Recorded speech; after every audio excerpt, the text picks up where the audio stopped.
what really happened with your host, Mike Rivero, because World War III is a really bad idea. Here is your host, Michael Rivero. And aloha, America. Welcome to our show today. It is Thursday, June 15th, 2017, halfway through the month here. We've got a lot of stuff to talk about today. The phone lines are open, 800-313-9443. Mike is sitting in our control room, ready to answer the phone, put you on the air with your comments and questions. A quick reminder that in hour number 3 of our program today, Paul Topete from the band Poker Face is going to be talking about Freedom Palooza, which is July 1st, 2nd, and 3rd. We've got a little poster flyer on the website today that leads to the Freedom Palooza website, so you can get the information. If you're in the area, apparently these are growing. It's becoming quite an event. Now, I think this is the 7th annual Freedom Palooza, and they keep inviting me to show up as a speaker, but I'm out here in Hawaii. What can I tell you? You know. Tomorrow, of course, in our third hour, the lovely Lady Claire will be joining us, and Tuesday, June 20th, Dr. Renee Dufault talking about mercury in high fructose corn syrup. Now, we're getting more and more information about Representative Steve Scalise, and apparently his injury was considerably more severe than originally reported. It was reported he was shot in the hip, but apparently the reason he's in critical condition, the reason he needs more surgeries, is apparently the bullet sort of caromed around the pelvis and chewed up some of his intestines, and they need to basically go on in and patch all those holes, and basically it's serious. They think he's going to eventually recover fully, but it is a serious touch-and-go situation. For some reason, GOP Representative Mark Hanford is blaming Donald Trump for the Alexandria shooting. I mean, everybody is still pounding on this thing to get their own political agenda going, and you have to scratch your head and wonder what's going on. Now, interestingly enough, apparently a TV interview from 2011 surfaced in which James Hodgkinson, the shooter, was being interviewed about how the 99% were getting pushed around and how angry he was with the 1% that were just taking all the wealth, oppression by the wealthy and so forth and so on. So this guy's been out there for a while, and it sort of makes you wonder about all this claim that the U.S. government and the NSA and the CIA and the FBI have all these gigantic computer banks that are keeping track of everything that we do, because very obviously they dropped the ball on this guy. And so it kind of makes me wonder if they really have this ability to watch everything that we're doing, or like every other government project we've seen, it's just a huge waste of time and money and doesn't really do much of anything at all. Now, a lot of people are still talking about this climate of hate-mongering and pro-violence rhetoric that has been coming on out. Article that came out of Patriot Rising is saying liberalism is a mental disorder, and this is not the last bloodshed that'll come from the preying on weak minds. And even before this happened, I've been commenting on how Hillary Clinton had been running her campaign last year as a personality cult. It's all about the personality. Think Jim Jones and Kool-Aid, and you'll see the danger that's there. They're bringing in people who are not thinking, they're feeling, they're believing, they're daydreaming about this perfect world they want to live in. And they're not dealing with what's really going on. And it is from this climate that you build fanatics.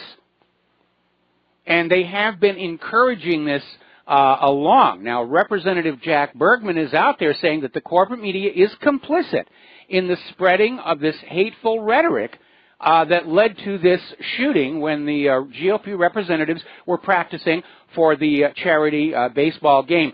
I understand the Democrats are not bothering to have a practice for the charity baseball game. They're just going to hack the scoreboard. So at least they'll be safe for a little while over there. Another article, this one saying liberals must take responsibility for their obsessive, violent rhetoric against Republicans.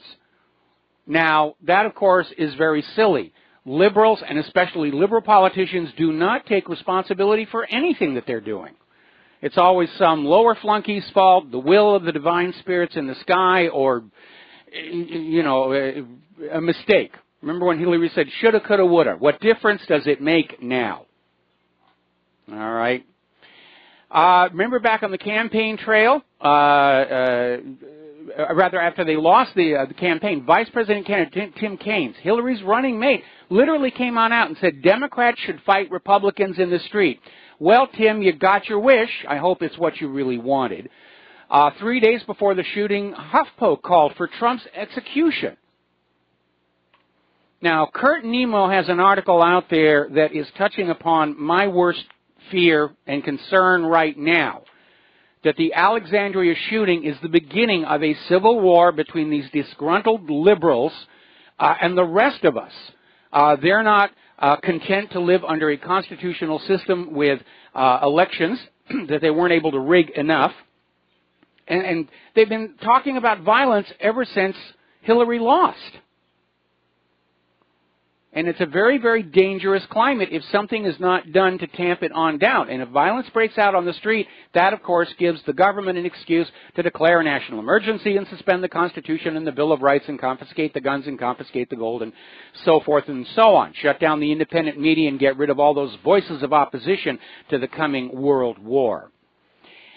Now, a Republican congressman, Chris Collins out of New York, and he's a strong supporter of President Trump, says that he's normally not into carrying guns, but in the wake of the Alexandria shooting, he says it's time to start. We should all remember that guns don't kill, liberals do. And yeah, everybody should be carrying a gun. The more guns you have out there, the lower crime and violence goes. Every single statistical study has proved that time and time and time again. And I understand they're getting ready to pass a law which will allow members of Congress to enjoy what's called conceal carry reciprocity. If they have a conceal carry permit in their home state, the Washington, D.C. Police will recognize it. Personally, I think it ought to be for everybody. But that's just my opinion here. Now, one unanswered question that remains. Was this James Hodgkinson on prescription antidepressants? Apparently his life recently had been on a downturn. He had moved to Alexandria, no mention of where his wife is, if she's still back there in Illinois.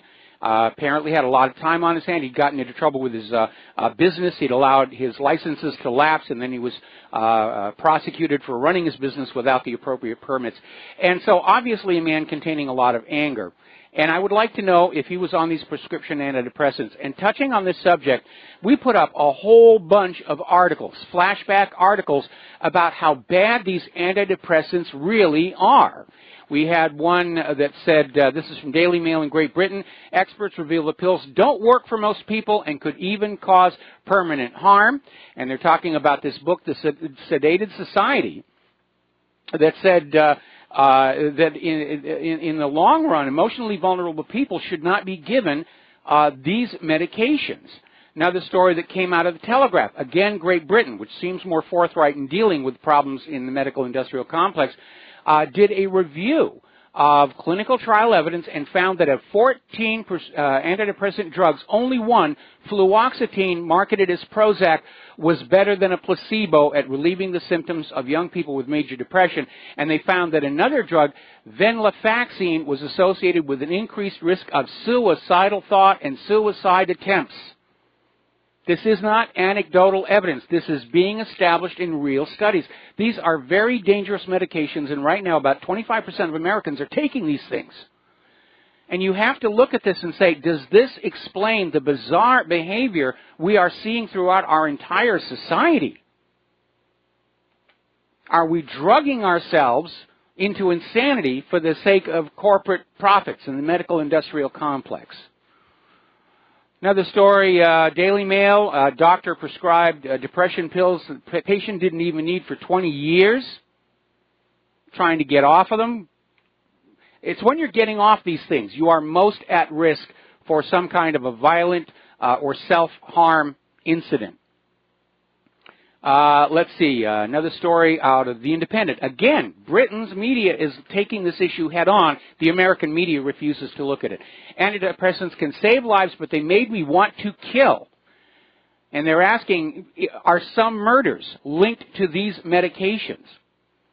Another article, this is in the Daily Mail. Doctors are over-diagnosing depression medication because the basic quiz to determine depression is written by a company that sells antidepressants. So, of course, they're going to set the bar very, very low. And it goes on and on and on. They're talking about all these horrible stories where a father drowned his own son in a bathtub just from the reaction on these medications. All right, we're going to take a phone call. Dustin in New Jersey. Aloha. Welcome to the show. What's on your mind? Hey, Mike, the last I heard, Shaggy and Scooby pulled the guy's mask off, and it was Putin who did the shooting. Yeah, I'm waiting for somebody to say this is a Russian plot, and they're already out there trying to say, well, this is really about Pizzagate, and it's about this, and it's about that, and no, this guy seems genuine. He was just somebody who may have been juiced up on these antidepressants, and he was just fanned along by all this pro-violence, hate rhetoric coming out of the left, and he just flipped out. And Mike, would you say we're in the middle or the end of like a Roman Empire type of scenario? Because there's obviously an increase in violence going on. Anybody can tell that now, and this is the next phase. You know what I mean? So there's definitely a loss of this country's ability to handle anything. You know, like you said with the Prozac, they put their kids on Prozac, kindergarten kids on Prozac. A lot of Americans are on Prozac. They don't even need to be on Prozac because a lot of Americans are just spaced out as it is because they don't know what's going on. Well, but, I mean, here's what's going on. Despite all the claims and promises of the government that they are there to maintain order in society, the real glue that holds the society together is the awareness of the general population that there's a basic set of moral, ethical standards that we all agree to abide by so that we can interact with each other on a very calm basis. And the more stress society comes under, the more and more people start to abandon those moral and ethical guidelines. You're going to see crime go up. You're going to see violence go on up. When you add this chemical alteration of our brains in on top of it, it's a very, very dangerous situation. And in answer to your first question, I'm going to say that more than likely, I think we're between the middle and the end of the decline and fall of the American empire. And again, there's a lot of parallels with Rome, the out-of-control debt. And we do need to remember that you can't actually put a date on the fall of the Roman Empire outside of the invasion by the Visigoths, but most scholars agree that Rome had already gone into decline prior to that. And so, you know, Rome continued to sort of tick along, and, you know, after that. It wasn't a one day Rome is there and one day Rome is not. It basically just, you know, it went into a decline and it never recovered. And that seems to be what's happening with our country right now. We may see a sudden transition, as happened in the former Soviet Union, and I think that might be at hand. We're hearing all of these warnings about a potential economic crash later in the year. So, yeah, I do think we are an empire in decline, and we all need to be ready to basically get through this, you know, transitionary period and be ready to start a new country in this land based on some original policies, principles from the Constitution and the Bill of Rights to make sure the nation is serving the people. Okay? Hey, Mike, I just want to say one more thing. You're speaking of decline. It's definitely for sure, because if you look at Illinois, starting July 1st, they're not going to be doing any more road work. They canceled all construction. So this shooter was from Illinois. Where was his outrage on Obama and the Democrats running for? I'm a Democrat, but where was his outrage for 100 years when they're running this place into the ground, and then throw in Baltimore, which they're going to make their police work 12-hour shifts because of the violence increase. So it's all happening around the country. The mass violence and the mass just out of controlness of really corruption, greed, and murder. And you raise a good point, because Hodgkinson, when he was in Illinois, he was in the construction business, and that really started taking a major hit when the economy started to fall over there. So absolutely, again, he got caught up in all this rhetoric that it's all the fault of the 1%ers. But we see in all of these areas all over the country where the Democrats are in charge, they're spending money like crazy, they're borrowing money like crazy, they're driving their states and counties into bankruptcy. There's no fiscal responsibility. They're just out there in bread and circuses mode. We're going to give free stuff to the illegal immigrants. We're going to bring in the refugees. We're just going to, give free stuff to people, and to heck with actually taking care of the infrastructure. Until there's no free stuff to give. That's why you and I say gold and silver, enough that you can afford, and 3 to 6 months worth of food. Don't get lazy, people, because collapsing empires happen slowly, suddenly, anytime. And it just don't get lazy until, letting it go until it's the day after. Thanks, Mike. All right, thank you very much. The problem with liberalism is sooner or later you run out of other people's money to buy your way forward. We're going to do a shout-out to our on-air affiliates who are just now rejoining the network. And we've got Even in New York. Aloha. Welcome to the show. What's on your mind? Yeah, hi. It's Yvonne. But, no, I wanted to say you were just talking about the antidepressants. Yes. And a couple of decades ago when I was in school, we were taught, I don't know what the criteria is anymore, but they had something called like an exclusion criteria where a doctor was not allowed to prescribe antidepressants. He was not allowed to prescribe somebody as being clinically depressed unless he first excluded the fact that somebody close to them had died within the last year. Mm-hmm. So if you went to a doctor and you said, my mom just died, they would say, well, you should be depressed. We have to wait a year before we can prescribe the medication. But recently, 2 people that I know, both relatives, both who had a mother that died, one was my uncle and the other was my sister-in-law, the week that before the loved one passed on, they were at the doctor and the doctor prescribed them as being clinically depressed. And I think that was deliberate. I think the doctor knew, okay, if I wait, you know what I mean, I won't be able to make the prescription. Mm-hmm. It was literally 1 week before the passing. They were in, my grandmother, she was in the, hospice? Yes. Dying. And, the doctor says, oh, yeah, you're clinically depressed. And I think that is so shifty. The other thing I wanted to say was that on social media, people are saying that Trump, not a lot, but, the liberals are saying that, not Trump, the man who was shot, yeah. This is payback because karma's, because they said that he passed a law to allow mentally disturbed people get a gun, so he deserves it. I cannot believe that people are that bold to say that, but they are. Yeah. And then the other thing I just wanted to say real quick, sunchokes, they're also called Jerusalem artichokes. Yes. If you're a prepper, that's actually, the Pilgrims didn't survive on corn, they survived on sunchokes. Look it up, because the root, it's a weed, it grows underground, even in sub-zero weather, you cannot kill it. It sustains you better than a potato, and in sub-zero freezing weather, you can go out, dig up the root, and that's really how the Pilgrims lived. We've got them in our yard in pots, but that was my comment. Okay, that's a good one to look at. Thank you very much. We're going to let you go here, and we've got more calls. I'm going to put them off until after this next commercial break. When I had my one very bad experience with prescription antidepressants, the doctor basically pushed them on me. And I was going through the breakup of my first marriage, so had there been an exclusion rule, yeah, you're supposed to be depressed. Oh, no, these pills will make you all feel better. And it was a disaster, and I will never, ever, ever touch those things again because, I figured the doctor knows best, and I took the pills, and I was happy, and I was fun to be with. And then after 4 weeks, all of a sudden, I had this crash. And the only way I got through that is I literally just sat there, not moving, saying, it's the chemicals, it's the chemicals, it's the chemicals, it's the chemicals. And I poured the rest of the bottle down the toilet, and then 2 weeks later, my bathroom committed suicide.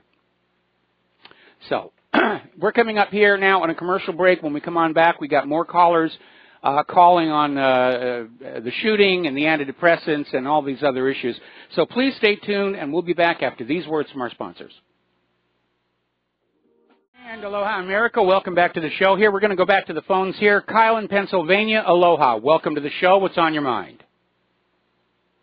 Hey, Mike. Well, as to the shooting and the antidepressants, it goes to a larger idea that is propagated by the left that people are not responsible for their actions. You'll hear many excuses as far as the shooting goes that it's Trump's fault for creating this atmosphere, and the left just couldn't be expected to control themselves when being under such oppression by the president. There is a disturbing lack of self-control among the left. Yeah, well, and then you go to these antidepressants, and it's you're not responsible for creating the happiness in your life. You're not responsible for getting past tragedies and bad things that happens in your life. This little pill will do it for you. And, you know, somebody walks into to the psychiatrist and says, "Hey, Doc, you know, my wife left me. I lost my job. I'm in the dregs. Here, take this pill. That's what your problem is." But then somebody walks into the psychiatrist and says, "Hey, Doc, I think I'm a woman. I want to chop off my member, put some boobs in me, and call myself Betty Lou." Oh, that's perfectly normal. That's not your fault. That's the way that you were born, and that's no way is that a psychological issue. We just need to let you be who you are. The left lack of responsibility for their own behavior and their own emotional well-being. Well, that's a fundamental platform. Is the reason why you're seeing all this mess to it. That's a fundamental aspect of the liberal platform, that you are not responsible for the condition your life is in. You're a victim of the evil male patriarchy. You're a victim of the heterosexuals. You're a victim of the white people. You're a victim of this. You're a victim of that. And if you will give us money and votes, we will right these wrongs that have been done to you. But since the wrongs are all imaginary, nothing ever really happens. But people fall into this thing. People are being told, you know, you don't have to take responsibility for the bad choices you've made in your life. If you will sign on with the liberal agenda, we'll grant you absolution, because all of the things that are wrong with your life, it was somebody else's fault. Well, and if you legitimately thought that, hey, Donald Trump is the next Adolf Hitler, and we're living in the Weimar Republic before, you know, tragedy happened. If you legitimately thought that, I could see people doing things like this if you thought that he was a Nazi. Whereas that's why all the stuff you see on the news and CNN, they don't actually believe that. They're just propagating lies to inspire people that somebody will legitimately believe, oh my God, I'm doing the world a favor by killing Trump, by killing Republicans, because these people are evil, and that there needs to be a certain level of accountability for that rhetoric, I believe. Well, once again, not their fault. Again, when I was young, the idea when you're growing up you got from your parents and from your school was you were responsible for your own actions and your own decisions. And if you were out there saying, you know, Mommy, the other people made me do it, that wasn't considered a valid excuse. But again, it's a part of that aspect of the bread and circuses decline of the United States, where the liberals will get on out there and say, well, you know, the reason you're not where you think you ought to be or deserve to be is because there are these unseen enemies around you that we will fight on your behalf. And it's a very powerful sales tool, and a lot of other regimes have used it throughout history. But in the end, nothing can be done because the enemies always turn out to be imaginary. Yeah, you know, the idea that there's... The first... Sorry. Okay, go ahead, and you got about half a minute. The first step in addiction is saying, I have a problem. The problem is with me. The first step in solving an issue that's in your life is saying, this is the problem. Is it internal? Is it external? And if you can't do that, if you can't recognize where the issue and the problem is coming from, it's impossible to solve it. And the left does not allow for people to recognize their part in the problems of their life. That's a very good one. You remember when Jesse Ventura was governor, and he got into this big stink because there were all these unwed mothers who wanted the state to pay for their babies, and Jesse Ventura said, why should we pay for the decisions that you made? And they just went totally ballistic. How can you, you heartless, evil male, blah, blah, blah. We're going to take a break for commercials. Thank you for the phone call. Kyle, we'll be right back. Aloha, America. Welcome back to the show. We're going to take 3 more phone calls. Then we're going to close the lines for a bit because I got a lot of news I need to get through here. So, Mike in Alaska, aloha. Welcome to the show. What's on your mind? Hi, Mike. regarding the Roman Empire, I think it's interesting to note that the Visigoths actually came into the Roman Empire as refugees. Yes. So I think that the parallels are just astounding that, you know, they came in, they said, hey, I think it was the Mongolians or the Huns were on the march in Eastern Europe, crossed the river, a few years later, sacking Rome. Yep. So, you know, and I just want to throw out there that, you know, it's really interesting the kind of things that are thrown out as like really exciting and good for America, like with the Puerto Rico 51st state vote. Mm-hmm. I mean, it was less than 6 months ago that they went completely bankrupt. And, you know, they're great people. I've got friends from there, but we can't keep expanding if we're just bringing in, I mean, if South Africa voted to be the 51st state, I don't think we should do it. You know, we have to take care of what we have going on in all. I mean, we've got from Alaska down to Hawaii, we've got issues. We've got things going on. And the media just keeps putting this out there like this is what's really important, that we're expanding the borders or the control. We've got, you know, 6 million new people. Well, we can't take care of the ones we have now. So it's just it's a dog and pony show to kind of distract from the real events, what's really going on.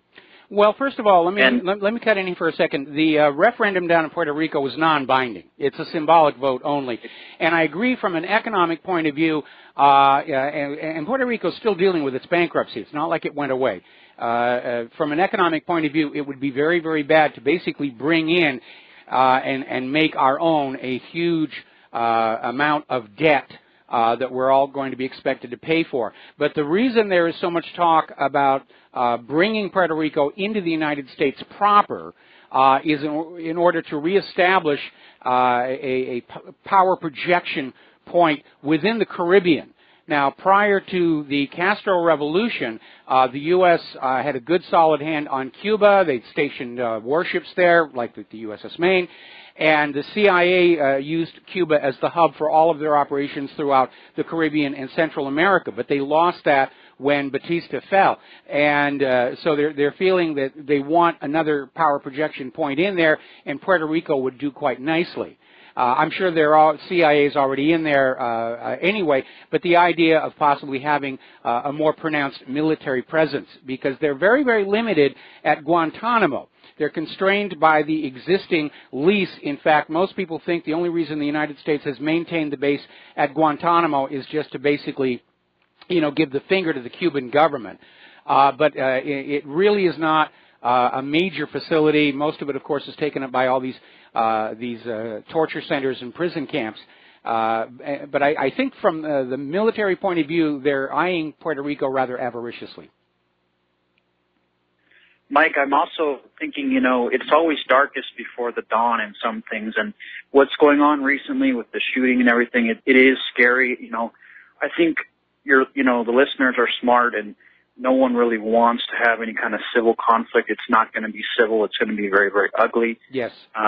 However, I don't know, as a millennial, it's like some people are just wondering, you know, if there was a divorce, if it's a bad marriage and there was a divorce, you know, maybe I wouldn't have to hear about how I'm the cause of everyone else's problems because of, you know, my skin color or my background. I mean, I spent a lot of time in Asia. They don't have these issues. There's no constant just media, it's you, it's you, it's you, you're keeping me down.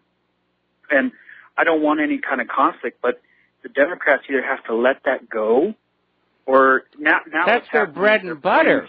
That's their bread and butter. They don't really have anything else to offer other than to get you to tell people that the reason you're not making any money and you're not successful in life, it's not your fault. That you dropped out of high school or something, like you're being oppressed by blah blah blah. That's all the liberal Democrats have to sell right now. You know, plus free handouts. But again, they're running out of other people's money. And they don't really have anything else to offer. They're not business friendly. They're out there trying to build an entire political coalition on the basis of all these various frauds like human-caused global warming and all these imaginary hobgoblins. It's almost like it stopped being a political party and it's turned into a religion. It's all founded on belief and absolution and expiation of sins, and that's really all they've got to go on right now. The difference is, and this happened before Trump, is that the people like myself from every generation and every background that they point at as the perpetrators, as the oppressors, or whatever their terminology is, they're now, and this really did start happening before Trump came in the scene. They're not reacting. They're going, okay, I'm a Nazi. Okay, I'm this. I'm what, you know. It's like your wife's yelling at you, and the first time you go, you know, sorry, honey, I won't do that again. And then you're kind of thinking, you know, that was ridiculous. And then you go, you know, you get in your car and you drive off. You go, bye. No, I'm not dealing with this anymore. And that throws them into the let's get a gun and go to a baseball game mode. So scary times. They are scary times, but again, more and more people are saying it was this corporate media and liberal endorsing by proxy of violence that really did contribute to this. And even Fox News right here is running this story on this renewed focus on the partisan politics. And folks, the election is over. All of this stuff should have stopped the day after the election. And the fact that it didn't does show how broken our system has become. Other countries actually have legal limits on campaign season. You're allowed to start your campaign 2-3 months before the election. You run for the election, and then it's all over, and everybody gets on back to running the country. And today, we're in the middle of June, and the liberals are still acting like the campaign is on and the election hasn't happened yet. Exactly. Thanks, Mike. All right, thanks a lot. We're going to switch to Sherry in Texas. Sherry, thank you for waiting. What's on your mind? Mike, I really think we're entering a new phase here. It seems to me where it's us against the corporate abuses. It's not right, left, and I think most of us are really kind of united because none of us want war. And that includes a lot of liberals too, and Republicans. And I'm really worried because see, this guy I don't think this might be a case where it's not drugs. I don't know. He was and what you were saying about the hate rhetoric and the violence, it definitely plays in. But he was really disappointed in Trump, he said. Now, the media spun that, said he hated Trump. See, this is what they want us to think, because I'm worried about Trump now in the light. Well, wait a minute. You know, it's a shame they took down his Facebook page. Because going through his Facebook page, he was friends with all these various groups that were talking about, you know, destroying Trump and company. I'm disappointed in Trump in a lot of ways, too. You know, I'm not planning on going on out and shooting up a baseball practice. You know, the guy clearly had some issues. But, yeah, he was a Bernie Sanders supporter. He was a liberal Democrat. He made a lot of openly hostile comments on his various interviews and his website, and they're uncovering a huge amount of material that this guy really had a great deal of anger against Republicans in general, and Donald Trump in particular, because he's bought into this idea that the Democrats represent the downtrodden 99% and the GOP is the party of the rich, and yet we know both the Democrats and the Republicans have turned into the party of the rich. We certainly saw that with the Clintons and the vast fortune that they have made from their career of corruption over the years. So, again, yes, we are angry about corruption and corporate abuse, but again, the liberals are out there saying, well, it's all the fault of the GOP, and this guy bought into it. Well, thing is, I think some despair came in here because I really think this Republican-directed action of him bombing Syria for the and all that about the chemical weapons. See, yeah, there were a lot of people disappointed in Trump, but see, I think he was on the edge anyway. And like you say, he was a Wall Street guy. All the hate rhetoric towards liberals. a lot of violence on TV, and I think wait a minute. No, you're talking about Hodgkinson's. He's not a Wall Street person. He was in construction.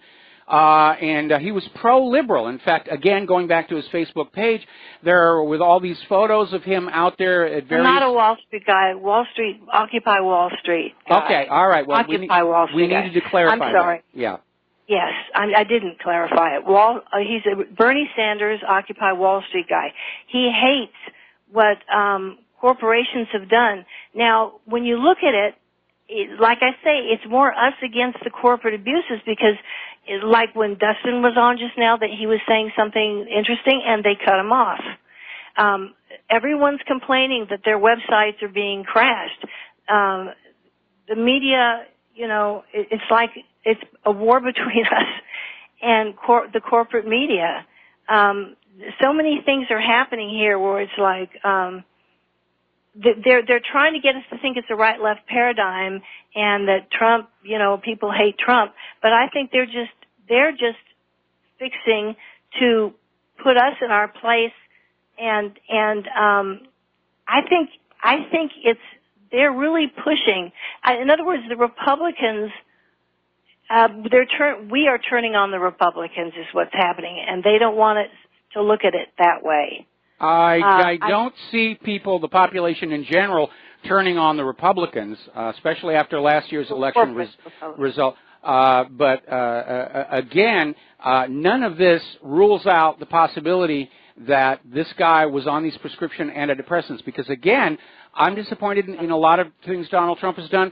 So are you. We're dealing with it like adults. We're exercising our First Amendment right to freedom of speech. We're not running on down to the ball diamond, carrying artillery. And the difference between the way we're handling the disappointment in Donald Trump and the way James Hodgkinson did may track back to those medications, and it is important that we find out if that was a factor. And we understand that more and more recently, the pharmaceutical corporations are exerting a tremendous amount of public relations and lobbying effort to try and keep this stuff hidden. When the whole Sandy hoax thing was coming on down, there was a group in Connecticut that used their state's equivalent of the Freedom of Information Act to try and get Adam Lanza's medical records, because it did leak out. He was on some very serious psychiatric medicine, and they wanted to find out if there was a link. And I remember there was this video of the hearing where an attorney from the state medical examiner's office, Patrick Quanachet, came on in, and he literally said, even if in this one case the medication was actually the trigger for what Adam Lanza supposedly did, the general population doesn't need to know that because they might decide to ignore their doctor's recommendations. Well, of course, Patrick was wrong in saying it was only that one case, because if you go over to ssristories.org, there are hundreds and hundreds of these cases documented. And, of course, if you look at Connecticut's economic structure, a lot of pharmaceutical companies make their homes there. And so this was a classic case of pandering to corporate profit over the general good. Where we're going to protect this product, even though it may be harmful, it's still making money, and as long as it's making money, we're going to take care of it. Anyway, Sherry, okay. Yeah. Can I just say one more thing? Weigh that in with this talk against Trump and violence towards Trump and anti-Trump and anti-liberal, because that can also push someone over the edge. The hate can be a powerful force. So just kind of weigh it in, and we'll see. I understand it was a factor. Powerful. I understand. This is last hope, Sherry, for a decent life. I understand that's a factor, but again, it doesn't rule out that prescription antidepressants may have been a factor, and we need to look for that. We need to look for that. Rule it out. Okay. But don't be surprised if this is one of those cases. We'll see. Well, time will solve that mystery. Okay, yeah. Sherry, thank you. We've done the phone call. Okay. Wonder why Sherry is so eager to delink prescription antidepressants from the case. All right, we're going to take one more phone call, then we're going to close the phone lines because I've got a bunch of stuff to talk about. Fran in Washington, thank you for being so patient through these other callers. What is on your mind? Aloha, Michael. Yeah, I caught an audio clip from ABC this morning about a congressman that was, it was an audio clip on ABC. He said, you've got to calm your people.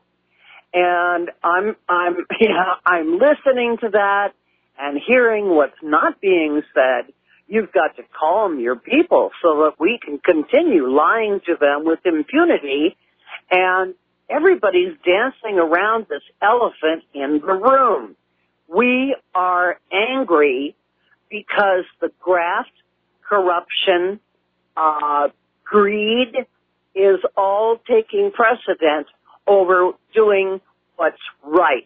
Be honest, be responsible, do what's right for the country, the globe, and the people, and quit screwing around with your jobs at getting self-serving.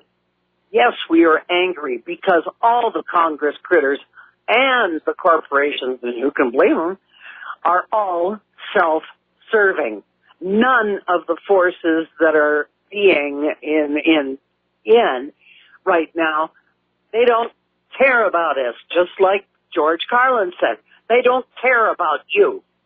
It's a big club, and you're not in it. And this is why we're angry. It's a big elephant that's growing in the room, because as the truth comes out and as the people turn away from this bovine excrement from media, they have to turn away from that. And I don't feel hate. I feel disappointed and let down because Trump told us that he was going to drain the swamp, but he did not know how deep the swamp was and how many alligators there were. But it's my contention that it's the large elephant in the room. I agree with you. Bye-bye. We're going to take a break for commercials. I'm going to have a couple of comments when we come back. And aloha, America. Welcome back to our show here. Getting on back to the news. The recent election in Great Britain is still having repercussions. And one of the results coming on out of there is that the British corporate media is losing influence over the general population. They were out there with all the fear-mongering and pushing for Theresa May, and it all backfired. And so it looks like Rupert Murdoch's control over public opinion is decreasing. And I think that could be said pretty much for the corporate media as a whole. And that was illustrated, rather embarrassingly, by a CNN panel. And the moderator, Tuckman, they had a bunch of people in there, and they said, remember, lying under oath, that's a felony.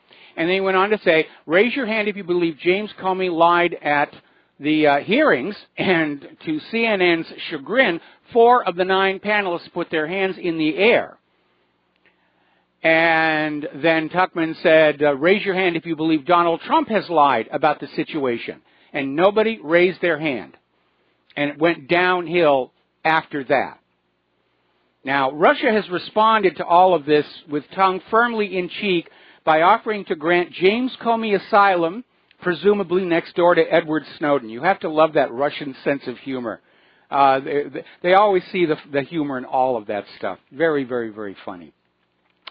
Now, as you know, there was a big stink over the fact that Stephen Colbert had film director Oliver Stone on his program talking about Oliver Stone's interviews with Putin. The first one of which is already out, and we linked to it from the front page of whatreallyhappened.com. And Oliver Stone came on out there. Stephen Colbert was saying, Russia's influenced our politics. Russia's influenced the politics.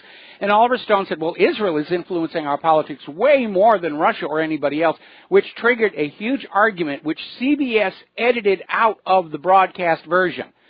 Most talk shows will go on much longer than the airtime so that they can go on in and excerpt out the best moments or cut out things which are embarrassing. And they cut out where Colbert and Oliver Stone got into this argument over Israel's tinkering with our politics. What was really interesting is looking at the comments on the YouTube video of the final broadcast version.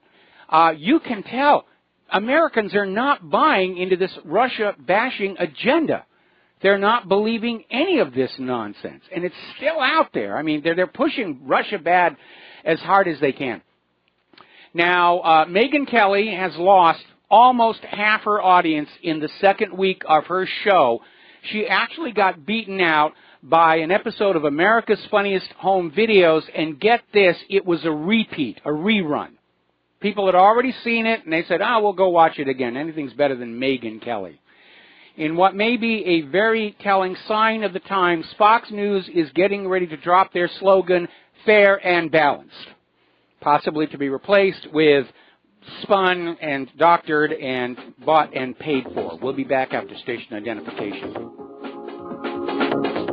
Aloha, America. Welcome back to our show, hour number 2. And the phone lines are closed right now while I catch up on the news. We may open them again a little bit later.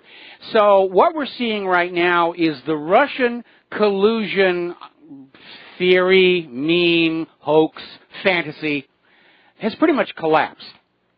And now they're shifting gears to try and rebrand as, well, we're really concerned about Donald Trump's obstruction of justice. And apparently Robert Mueller is now expanding his special counsel investigation to include obstruction of justice.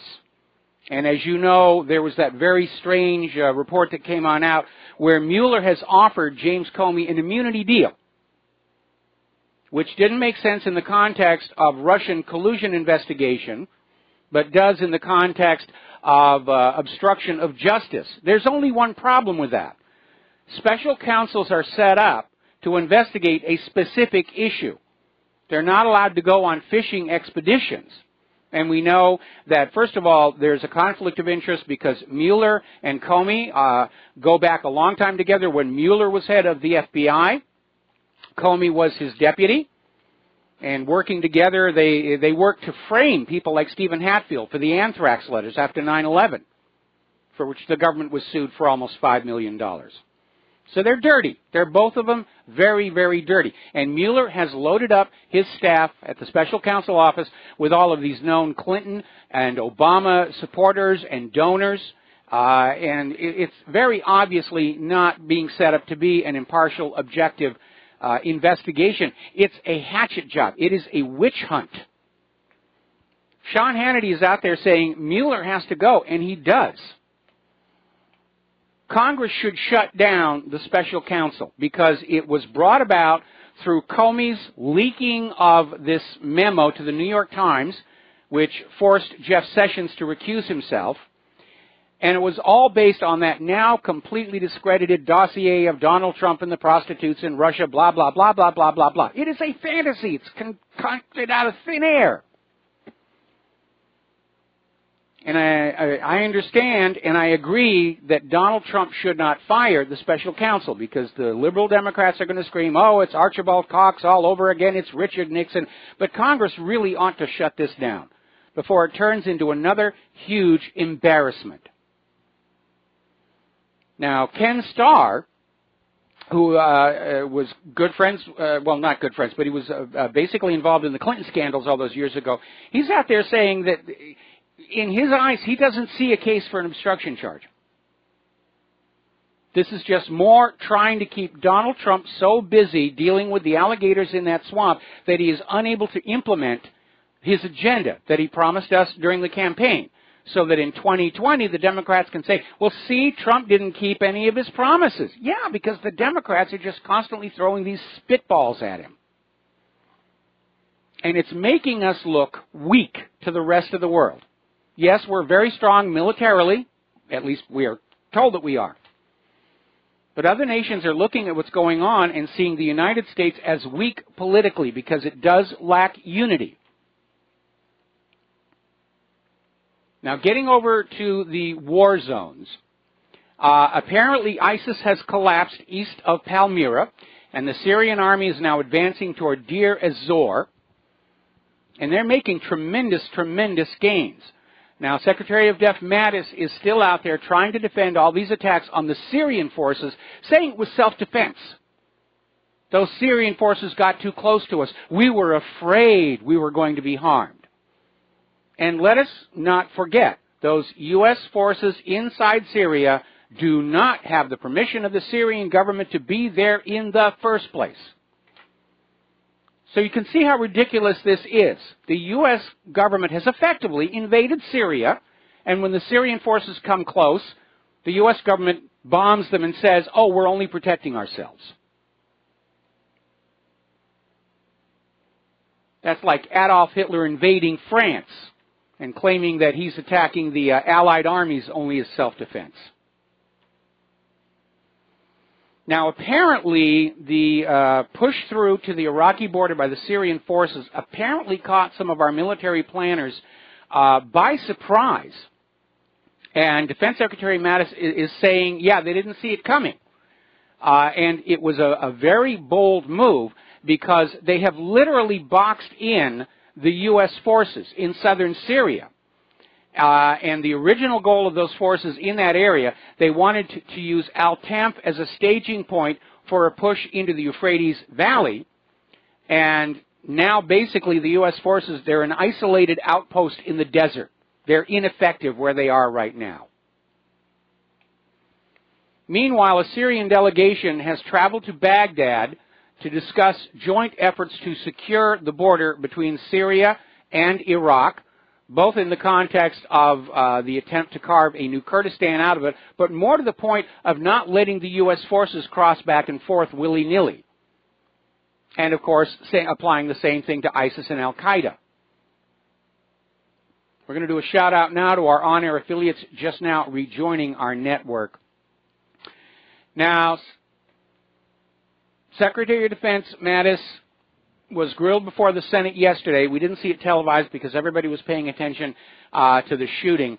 But basically was called on the carpet by McCain saying there doesn't seem to be a strategy to win in Afghanistan. And Mattis is promising a new, improved approach by July. But after 15 years in Afghanistan, there is no end in sight. The U.S. forces and the puppet regime are controlling the western part of Afghanistan where the opium poppies and the oil pipeline right-of-way is. But they can't gain ground in the mountainous eastern portion. So, Tillerson is now out there advocating flexibility on the Ukraine crisis. He says he doesn't want to be handcuffed to the Minsk agreements, and that maybe it's time to look outside the framework of the Minsk agreements, which is a very long, roundabout, convoluted way of saying that the U.S. government is going to ignore another agreement, which these days doesn't surprise anybody. Now, the Senate, as you know, yesterday voted overwhelmingly to impose tough sanctions against Russia for meddling in the U.S. election, invading Crimea, and backing Syrian strongman Bashar al-Assad, ignoring these little minor details like the absence of any evidence Russia meddled in the U.S. election. Remember, all of the election fraud that's been documented favored Hillary Clinton. Russia never invaded Crimea. It simply did not happen. They used to just say that Russia stole Crimea. Now they're actually out there. Chuck Schumer's actually out there saying Russia invaded Crimea. It simply did not happen.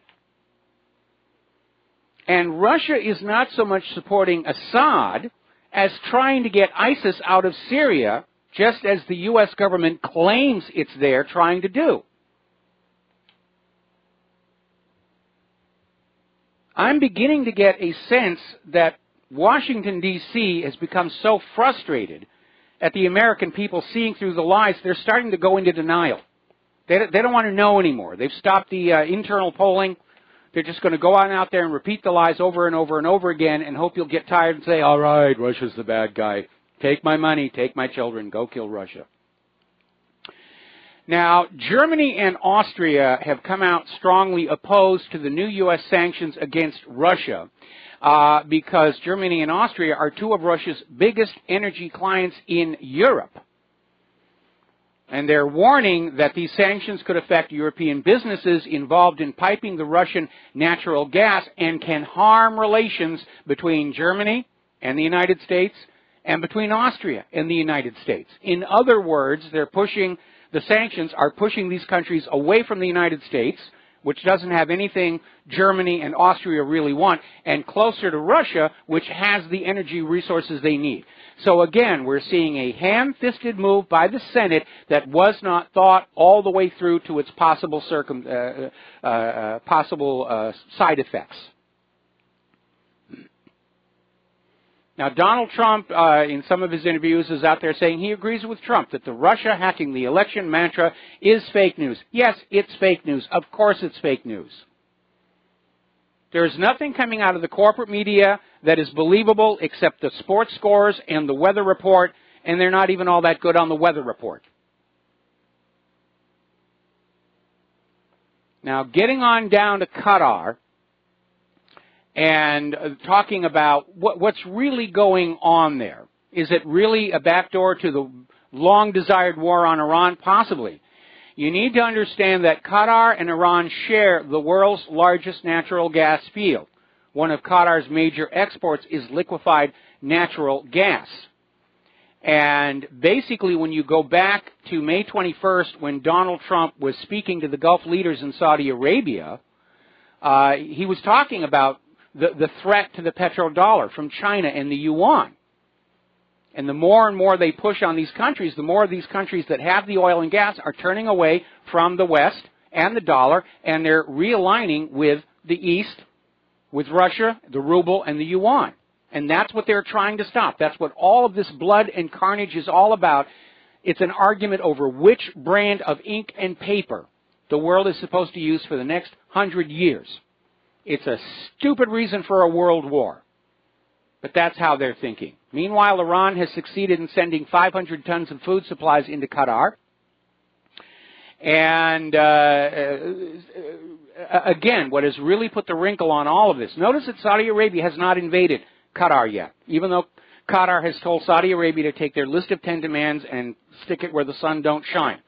Because all of a sudden you've got Turkey aligning with Qatar, Iran is on Qatar's side, Russia's coming on in. We're always talking about the potential for this spiraling out of control, but right now I would suspect that serious career military experts within the government are looking at the situation and saying, in point of fact, the United States is not able to take on a military peer at this time. And that means running the risk of a nuclear exchange. And by the way, people are still scratching their heads over the fact that Donald Trump sold this $100 billion weapons package to Saudi Arabia. And then immediately after, the U.S. is selling $12 billion worth of F-15s to Qatar after accusing them of supporting terror.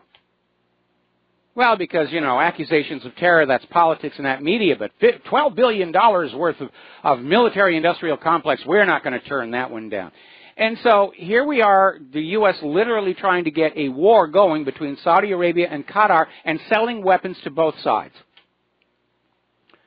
It almost reminds me of one of Stephen King's books, Needful Things, where Satan comes into this little town. They don't know he's Satan, of course, and he's selling guns to everybody and then foaming up trouble to get them shooting and killing at each other to harvest their souls. And by the way, read the book. The movie made from it really sucked. Now, do you remember this whole mantra that we have been getting this year? Massive surge in anti-Semitism, and it came on out there has been a 60 blah, blah, blah, blah, blah increase in anti-Semitic incidents. And then it came on out that all of these increased incidents came down to just 2 young hoaxers. And here's the problem. Even though it's all been exposed as a hoax, organizations like the ADL and the corporate media are still out there pushing, there's a massive surge in anti-Semitism. Don't bother us with the truth and the facts. We're too busy selling the agenda. Now, we've been talking about the poor quality of U.S. weapons and the amazing weapons that Russia is developing for much less cost, like the Zircon missile, and now China's apparently developing their own hypersonic missiles to be carried on jet fighters that are going to be able to fly at 4,000 miles an hour to hit their targets. And just like the Navy not having the means to defend against rapidly moving anti-ship missiles, like the Zircon, the U.S. doesn't really have anything that can detect and engage an incoming threat that's traveling at 4,000 miles an hour. The U.S. has invested these trillions of dollars refining the weapons that won World War II, and the rest of the world has gone past them, seriously thinking about what are the weapons that will win World War III. Remember that big debate between the proponents of the battleship and the aircraft carrier going into World War II? And the naval doctrine at the time was the mainstay of naval combat will be these big battleships slugging it out with shells. And yes, an aircraft carrier is kind of nice to have, but it's not going to play a major role in the conflict. And of course, history proved that wrong.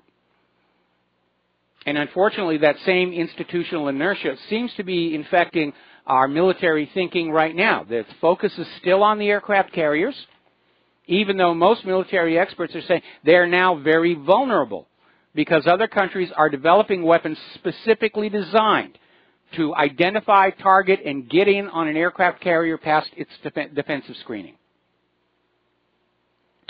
Now, as we mentioned earlier, the Carl Vinson Strike Group has arrived here in Hawaii. I can look out this window over here down at the Carl Vinson, and that means this morning all of the hookers in Waikiki are walking bow-legged.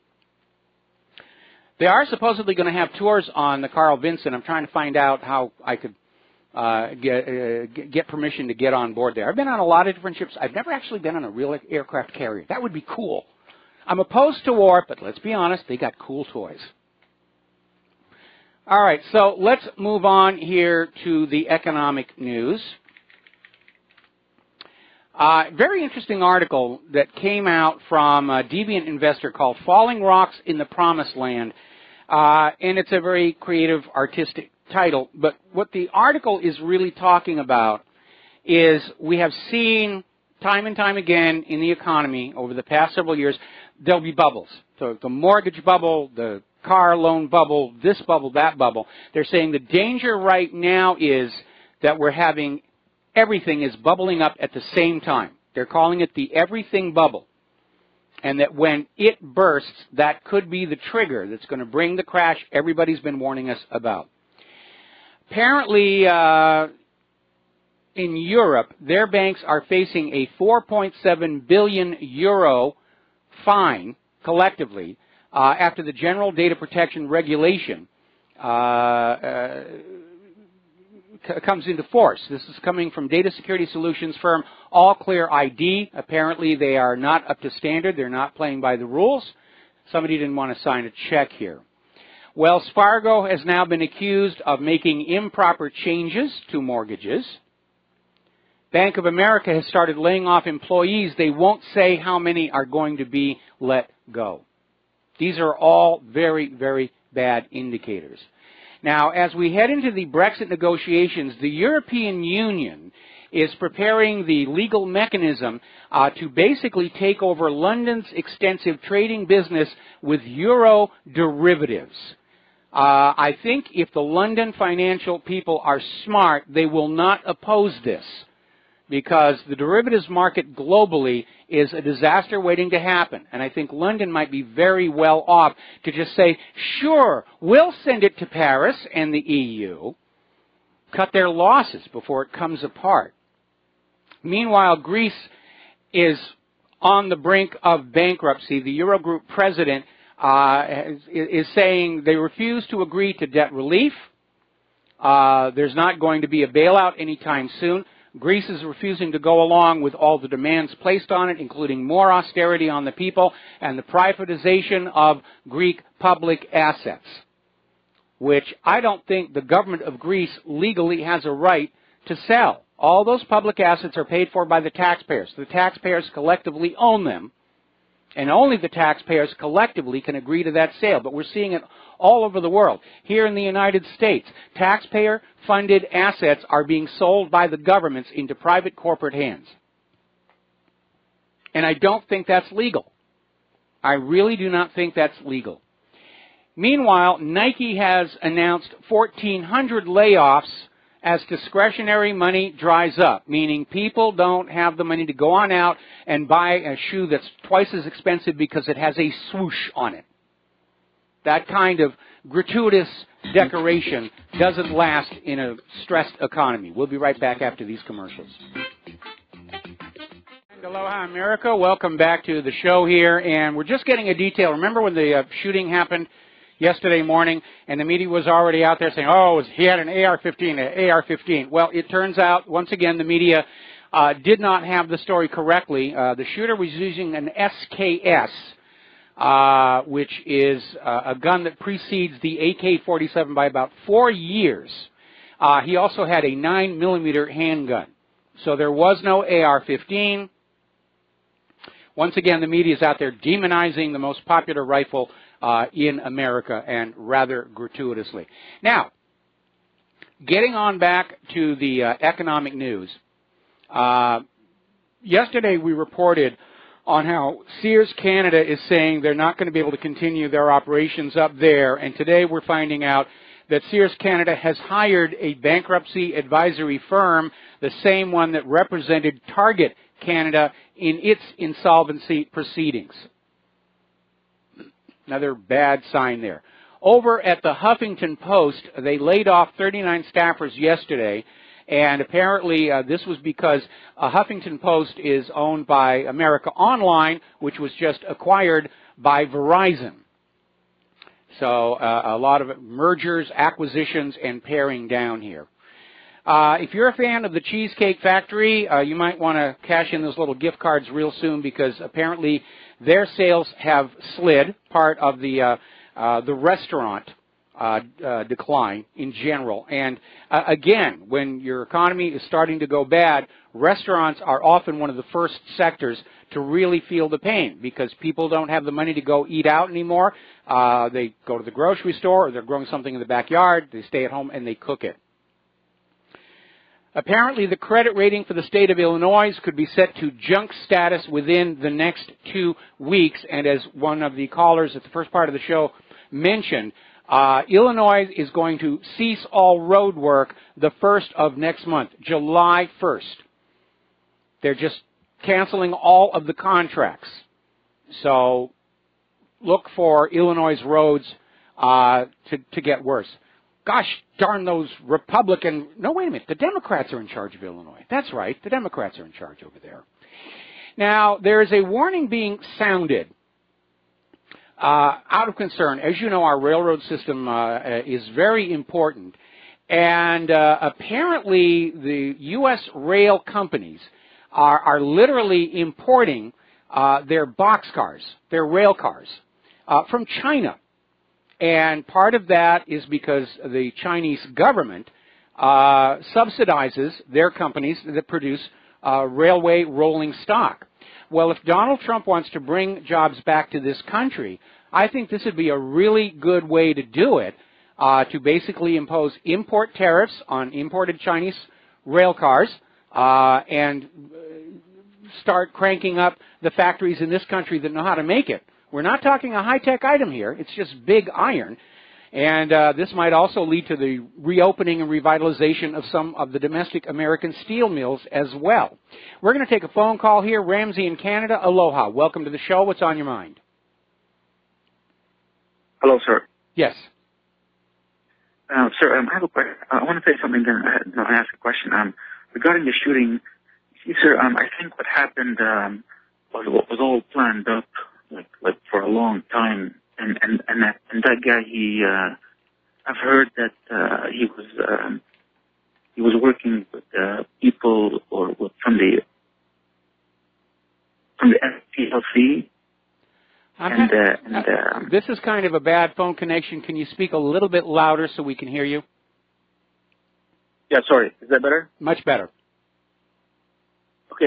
You see, I was going to say that regarding the shooting. In my opinion, this was all planned up for like weeks or probably months. And also, I've heard that guy, he was working with people from the SPLC. That's what I've heard.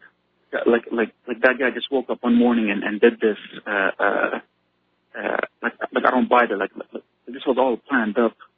Well, I'm pretty sure he planned it for a long time. First of all, he moved to Alexandria, and before he moved, there had been a noise complaint from his neighbors that he had been target practicing out back of his home, which is legal to do, but it sort of made it look like he was trying to prep for this. Anyway, Ramsey, going to let you go. Going to take a break for commercials. We'll be right back.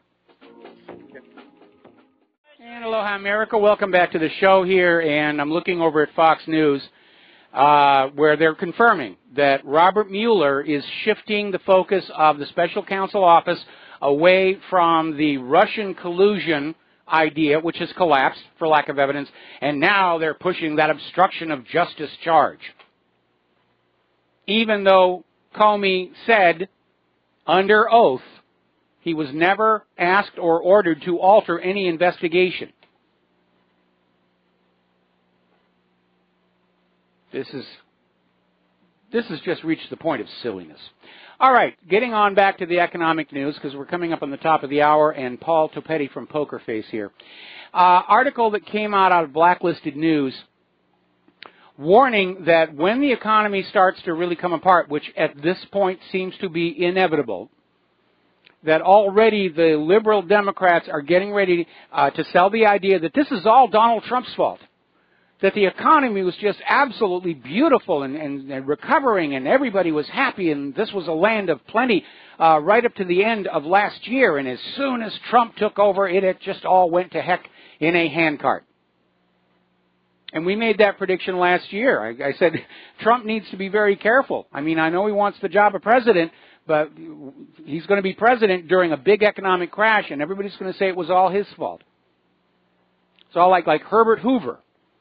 Everybody claimed Herbert Hoover created the Great Depression of the 1930s, but he didn't. It was created for him by the bankers.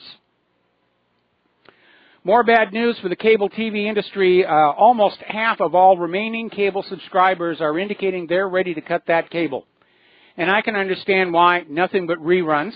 The only reason we have not terminated our cable contract is it's also our internet source, and obviously we can't get along without that. But we've turned off all the premium channels and everything. There's nothing there. It's the same stuff over and over and over and over again. Now, a little bit of good news for much beleaguered sport fans all across the country.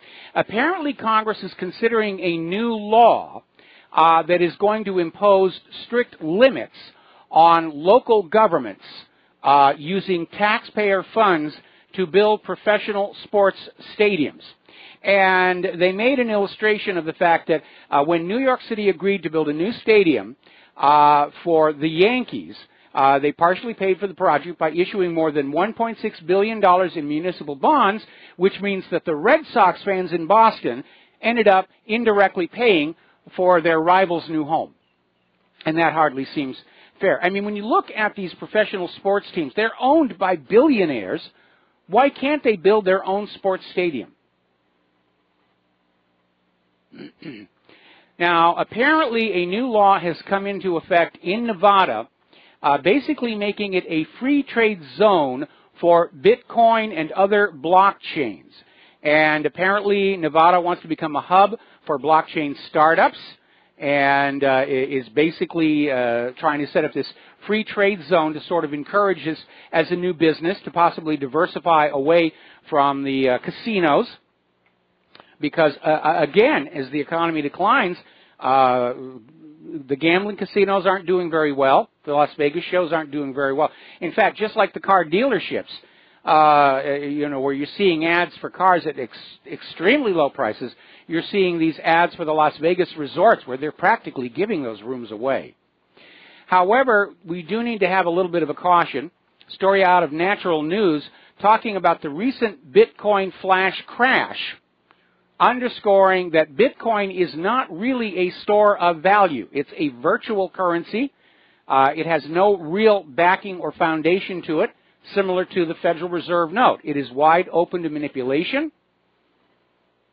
And they had that surge of Bitcoin selling in Japan that pushed up the price. Then it dropped. Now you've got Kramer out there saying Bitcoin's going to go to $1 million.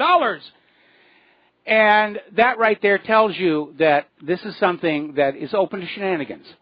Any form of monetary exchange, sooner or later, the wolves of Wall Street will get in there and find a way to mess around with it.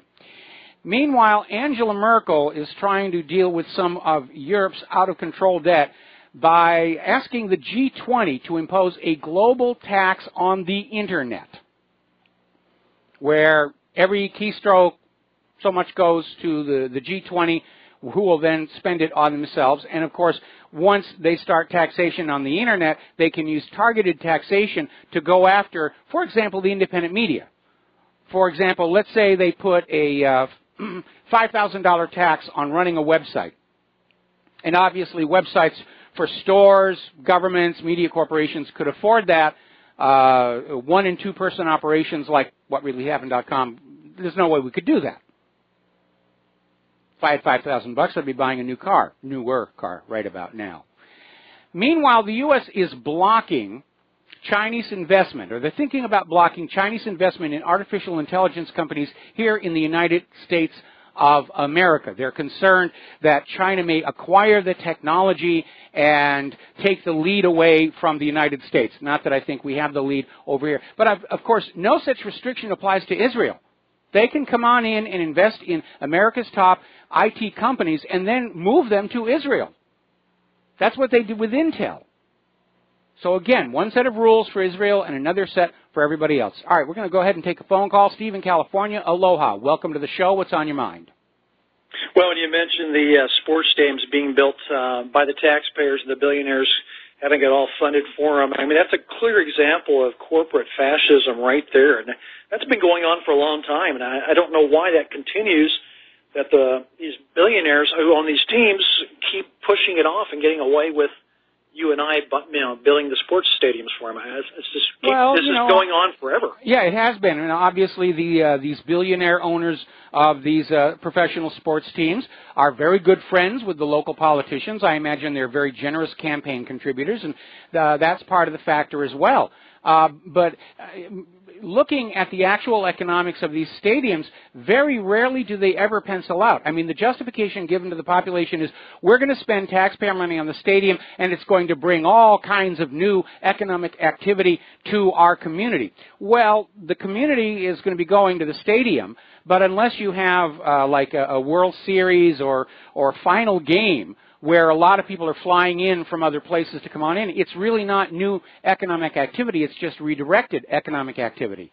And again, like the Olympics, it never really pencils out. Again, I see no reason why these owners of these professional sports teams, if they want a really gigantic stadium, they should pick up the cost for it. I totally agree. Hey, going back to Illinois and their economic woes right now, I mean, we just need to look at which they haven't talked about in a while, but just looking at the default of the lottery system they have there, and they're in bad shape if they can't pay out on their lottery, because that lottery is a huge revenue maker for them. Yeah. And evidently it's being used to pay off every little bill they can, but if they can't pay out the winnings, they are in ruins right now. Well, that started back in 2015, where Illinois, if you won more than $600 in the Illinois lottery, you got an IOU from the state, which they'll make good on somewhere down the road, maybe, possibly, blah, blah, blah. And I'm surprised people are still buying Illinois lottery tickets if you can't actually win more than $600. Right. Well, we need to tack on some interest on that, too. I would agree. On that. Hey, thanks, Mike. All right, thanks an awful lot. We're going to let you go. Now, finally, after all the Sturm und Drang, the Brexit negotiations will start next Monday, June 19th. There was earlier speculation that there might be a delay because Prime Minister Theresa May, at least for the moment, is still scrambling to put together some kind of a coalition to prop up her minority government. And a new wrinkle that's coming on in, the DUP, which Theresa May has approached to try and form a majority, a slim one, wants Nigel Farage to have a role in the Brexit negotiations. And that is going to complicate things. Now, the European Union, I have to wonder what they're thinking. Apparently, the European Parliament's Brexit negotiator today said that if Britain actually changes its mind and comes back to the European Union, they will lose all benefits. They'll lose the favorable terms of its EU membership, including the budget rebate and opt-outs on Schengen. Basically what it was is Britain's membership in the European Union, they had a few special concessions made to them, and basically Verhofstadt is saying that will all be gone. If you come back to the EU, it'll be as a regular EU member, and that means you will use the euro, and you'll be subject to all of our... So that's really kind of, I think, a very bad opening gambit, because you're basically adding fuel to the fire of the Brexit moving forward. Meanwhile, in other parts of the EU, this issue of the refugees is really beginning to fan on up. And this refugee crisis could actually shatter the EU even more so than all of the accumulated debt by the European Central Bank. Poland is basically standing up and saying, we're ready for a fight. And Poland is telling the EU, we're going to just fight the penalty for refusing to accept any more refugees. Meanwhile, the ex-EU chief Schultz is demanding Hungary lose their subsidies over the migrant clash. More and more people are convinced the reason the European Union wants its own army is because they're seeing a future coming on up where they're going to have to militarily intervene in the member states to slap them down. And of course, from the United States' point of view, they see a unified European Union army as a rival to NATO and U.S. influence in the region. So they're actually kind of opposed to that. Now, there's something very bizarre going on up in Sweden. I tell you, Sweden would never, ever go there. When Grand Tour was up there, Jeremy Clarkson couldn't resist making fun of just how over-the-top liberal they have gone. Their feminist government, they've got this huge rape epidemic going on up there. And now apparently that children who are in families facing deportation are going into comas. And the only known cure is for the parents to be granted residency permits. Oh, come on. Are you really trying to sell that? You know, that the fear and trauma of being sent home is putting these children into a coma, and all you have to do is wave a residency permit over their faces and they will immediately regain consciousness. And if you believe that one, I have some of Saddam's nuclear weapons to sell you. All right, we're going to take a phone call from Dude from Modesto, California. Aloha. Welcome to the show. What's on your mind? Hi, Michael. I'm a long-time listener. Over the past couple of days, I wanted to share a story with you and your listeners. Over the past couple of days, I've had this problem. I shouldn't say couple of days. I should say more like past month or two. Ever since the Supreme Court put out that rule about net neutrality or somebody. I forgot what the news was, but I'm just finding out now that I'm being affected. This has to do with Comcast. Yeah, I just found out. I usually use a VPN. And I always use the Open VPN protocol. Yep. I don't know if you're familiar with that. Yep. But you know, it's a very good protocol. I used to I programmed my router on it because I didn't want their apps on my computer, so I programmed my router. And over the past ever since that decision came out, my router, my Open VPN, stopped working. So I'm working really hard to try to get it to work, and it never did. So, unfortunately, I kind of blame my VPN company. I sent them a horrible message because I blame them, unfortunately. And I bought another VPN company, and this one talked to me, and they said, yeah, it appears that Comcast is now blocking the Open VPN protocol. Okay, so the problem is Comcast now. That doesn't really have anything to do with net neutrality itself. Because net neutrality is the idea that the backbone providers are allowed to give higher priority to corporate customers and lower the priority of us serfs out here. But we see a lot of companies are changing protocols to force updates and upgrades.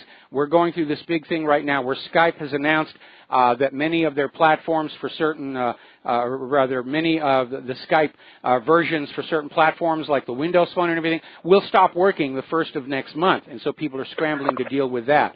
And part of it is economics. They don't want to have to maintain so many versions. Certainly in the case of Skype, a big part of it is the transition from its original peer-to-peer model, which worked very well, to an entirely cloud-based service.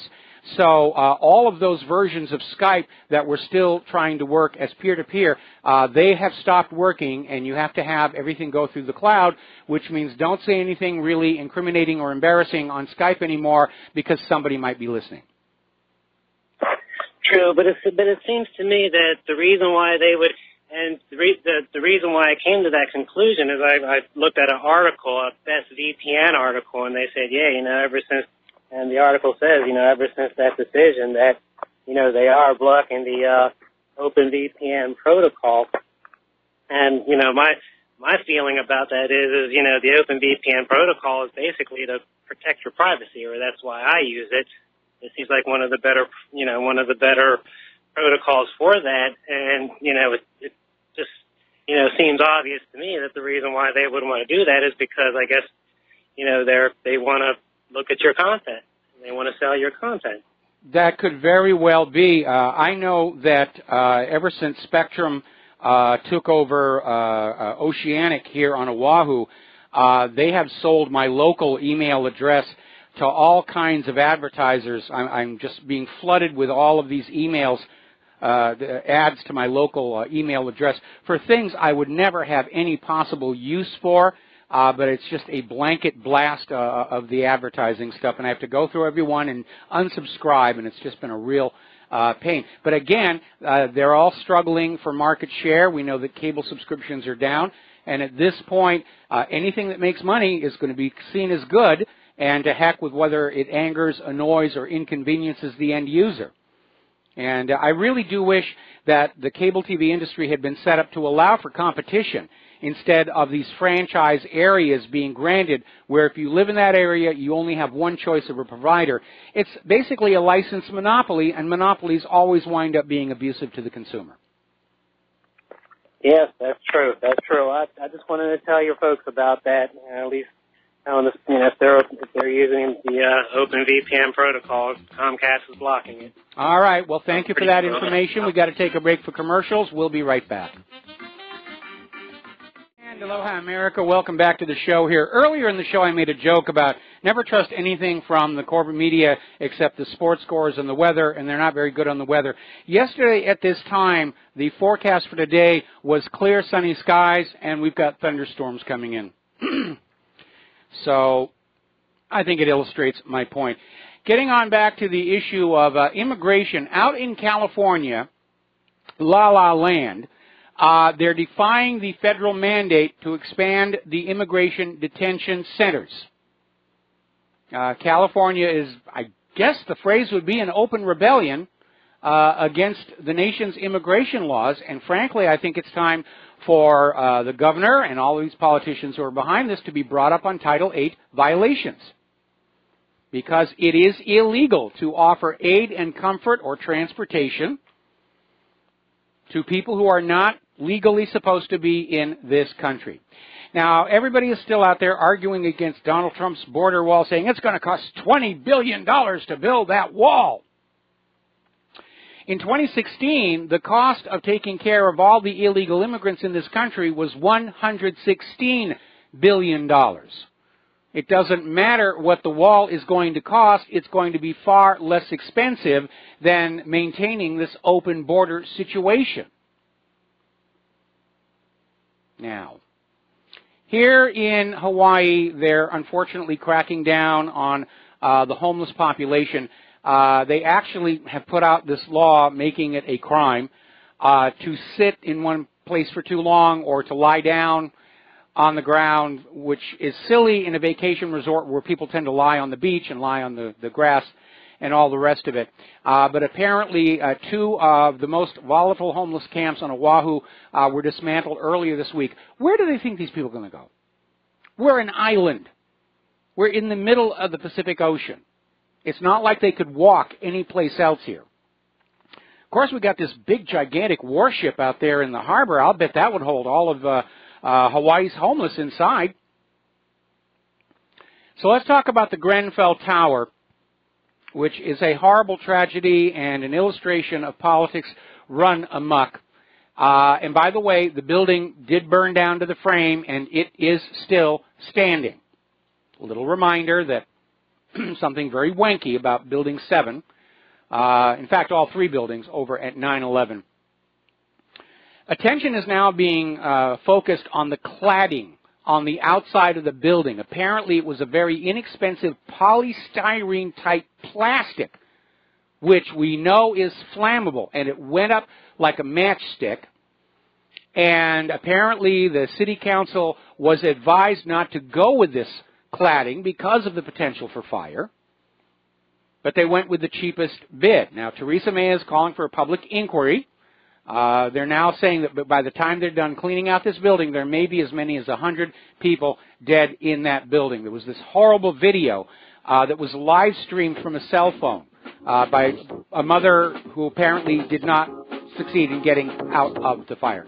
We're going to take a break for station identification. We're going to come back with Paul Topetti and Freedom Palooza after these few words. Aloha, America. Welcome back to our show, hour number 3, and we're still trying to connect with Paul Topetti from Poker Face to talk about Freedom Palooza. And another quick program note here, I'm going to be taking the first hour of John Stadmiller's show following my own show, so please stay tuned for that. While we're waiting for Paul Topetti to get here, we're getting on back to that towering inferno over there in London. And again, this building just burned to the core. It's still standing. And apparently while the tower was owned by the Borough Council in Kensington and Chelsea, the management of the building was done by an independent company, Kensington and Chelsea Tenant Management Organization. Apparently they were paid £11 million to manage this building, and apparently the 4 managers shared more than £650,000 pay last year. It's a very high-paid job, and look what a terrible, terrible job that they did.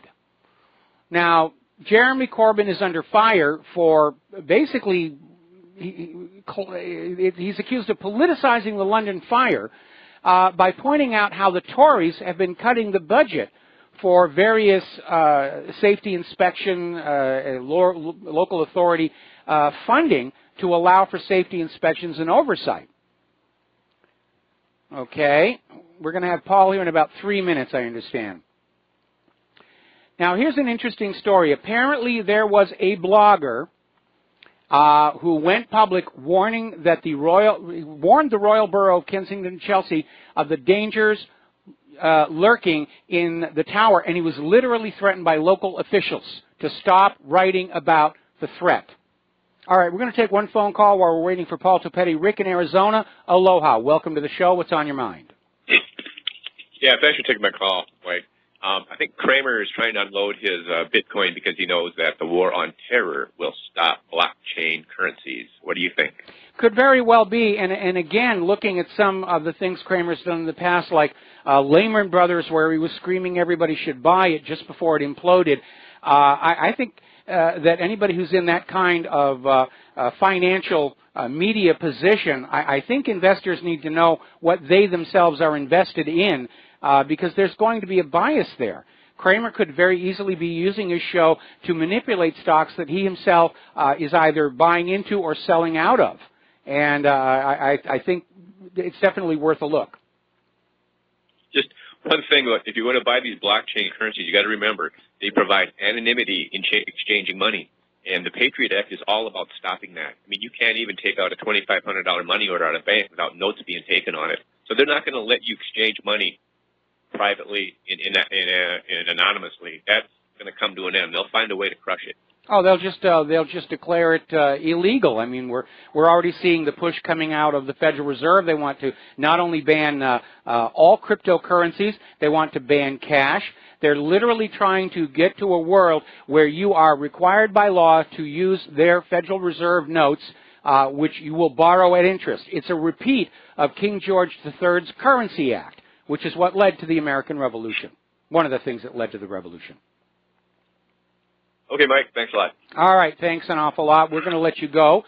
Now, Jeremy Corbyn is out there saying that all of these victims of this terrible tower fire, they need to be rehoused, no matter what it costs, because the alternative is they're going to be left homeless. These are not people who have the resources to simply go on out and get a new place. They lost everything in this fire. And those who survived, they need to be given some kind of new housing here. So let's talk a little bit about human-caused global warming, because I'm absolutely loving this story about this research study in Canada looking into global warming, and it had to be canceled because of the unprecedented thick summer ice at the Arctic cap. And we've seen these embarrassments before. Remember the ship that went down to the Antarctic in their summer to get film and video of the melting ice, which it does do in summer. And they got stuck in the ice, had to be rescued. This is more of the same thing. We're going to go up to the North Pole and show how the water is all open and there's no ice and the polar bears are drowning. They had to turn back here. Meanwhile, there's been a new winter-like storm, it's described that way, setting new records across Nevada for daily low temperatures and precipitation records, and yes, the state's mountainous regions received between 6 and 12 inches of snow. Another article coming out of Investment Watch blog, Africa is now showing mini ice age cooling trends. We're going into a new mini ice age.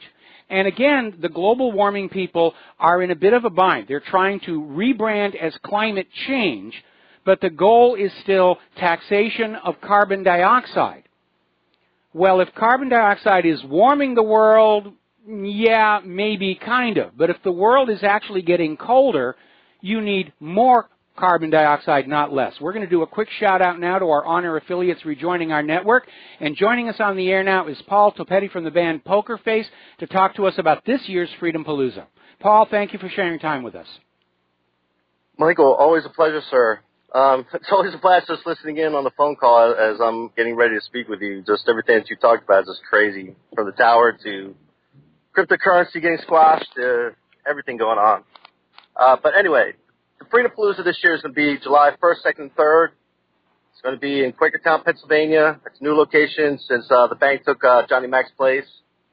Ouch. It's going to be 3 days of camping, 3 days of bonfires, 3 days of music and speakers.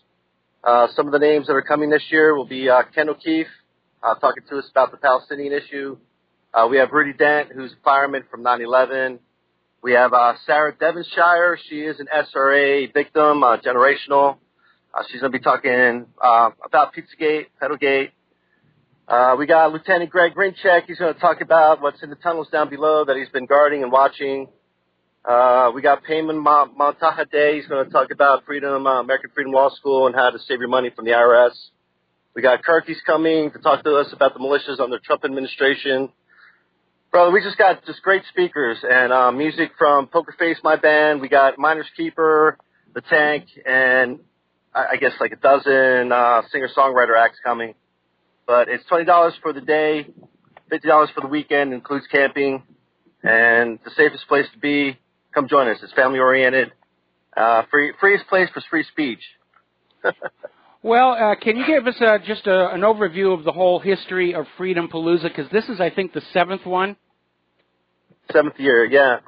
It started as an idea that we'd want to take a traveling music festival to different cities where we'd have a base of acts of music and speakers, main speakers. But every time that we'd go in, we'd pick up the local talent. We'd pick up the locally known, not instigators, but those that actually do something, that have the wherewithal to get people motivated to do something for this country, and just toured across this land. So we'd come into your town, we'd rock you, we'd free speech you with some truth you haven't heard, and then we'd go on to the next town.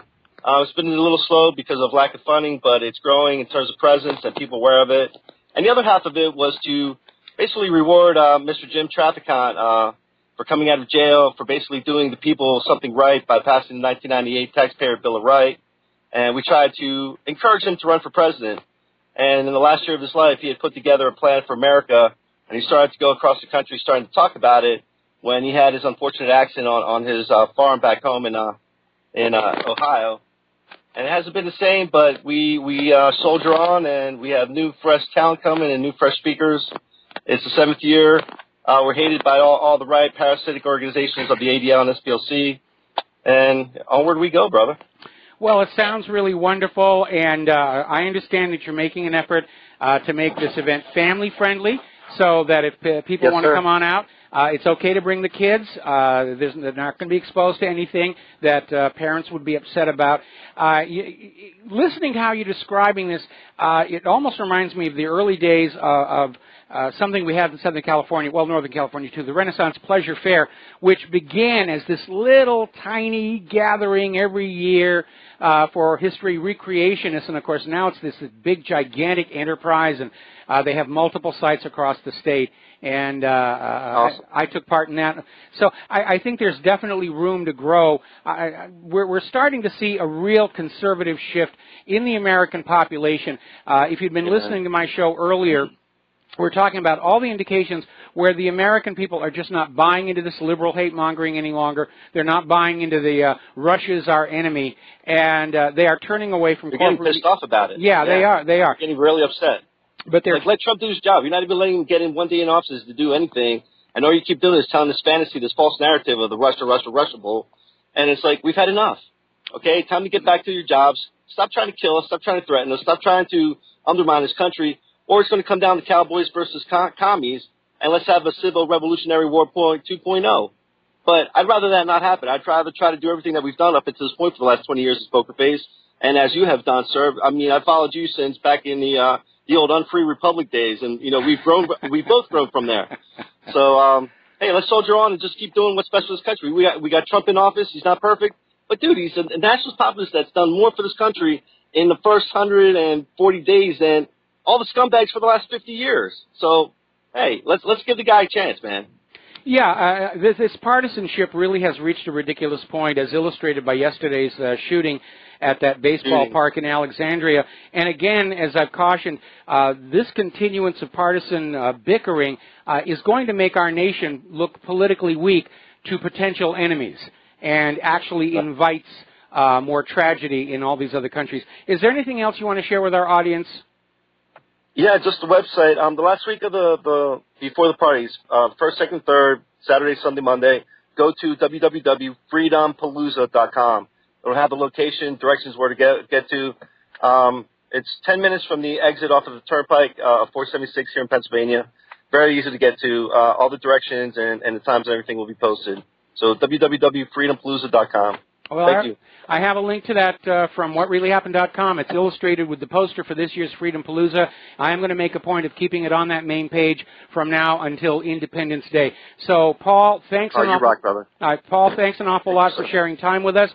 Give my best to everybody at Freedom Palooza. Tell them I wish I could be there, but I am there definitely very much in spirit. In spirit. You got it, my friend. All right, thanks a lot. Okay, getting on back to the news, and by the way, the phone lines are open here.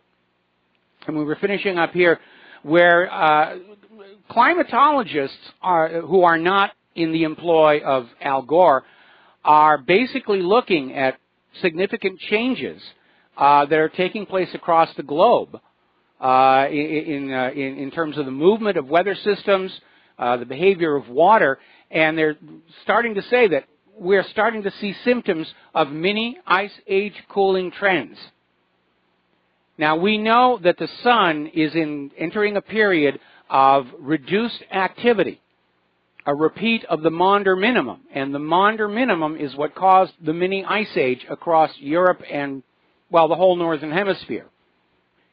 And the indications are we're going into a new one. Look how hard this last winter was. Look how late it has stayed into this year. They're still getting snow out in the American West.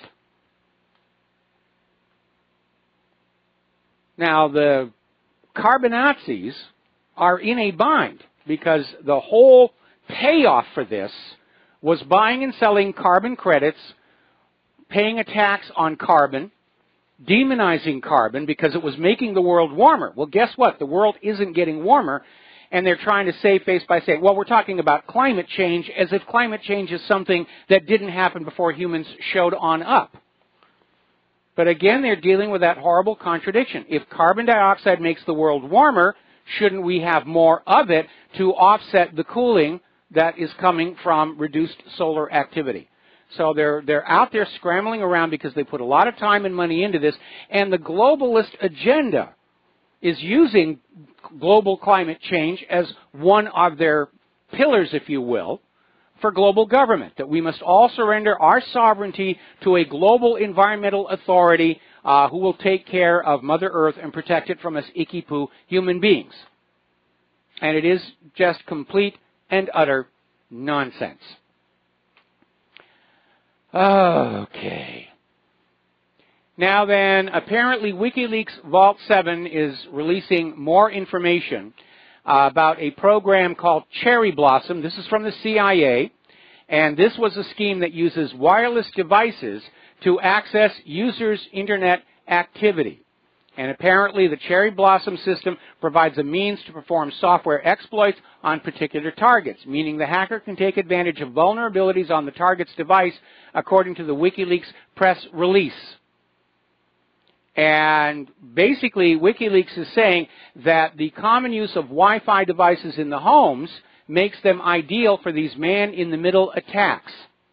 In other words, they're not going directly into your computer, they're going into your Wi-Fi headset, they're going into your Wi-Fi portable keyboard, and they are using those to get into your computer, to read your private data, to inject malware. And of course, now that it's out there, the cyber criminals are going to be using it.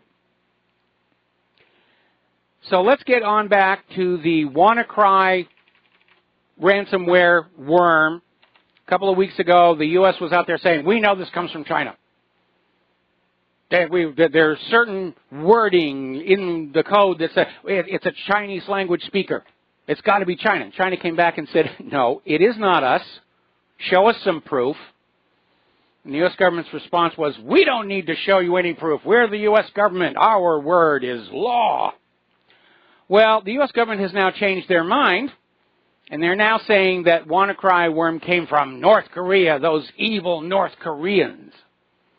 They're out there using WannaCry because their government is broke, and they need to boost their treasury. Well, that's a very good motive, but it also applies to the U.S. government, which is hopelessly broken in debt. Now, we already know from the Kaspersky security people that the Equation Group hacking collective is the NSA. So there's a very cogent question here. Looking at how the entire apparatus of law enforcement is ignoring the out-of-control cybercrime epidemic, is this in fact coming from the government itself? Just like these out-of-control civil forfeiture laws are allowing the police to simply steal from the people, to plunder and pillage them, is the cybercrime epidemic actually a clandestine program by the U.S. government to grab more wealth for itself? Could be.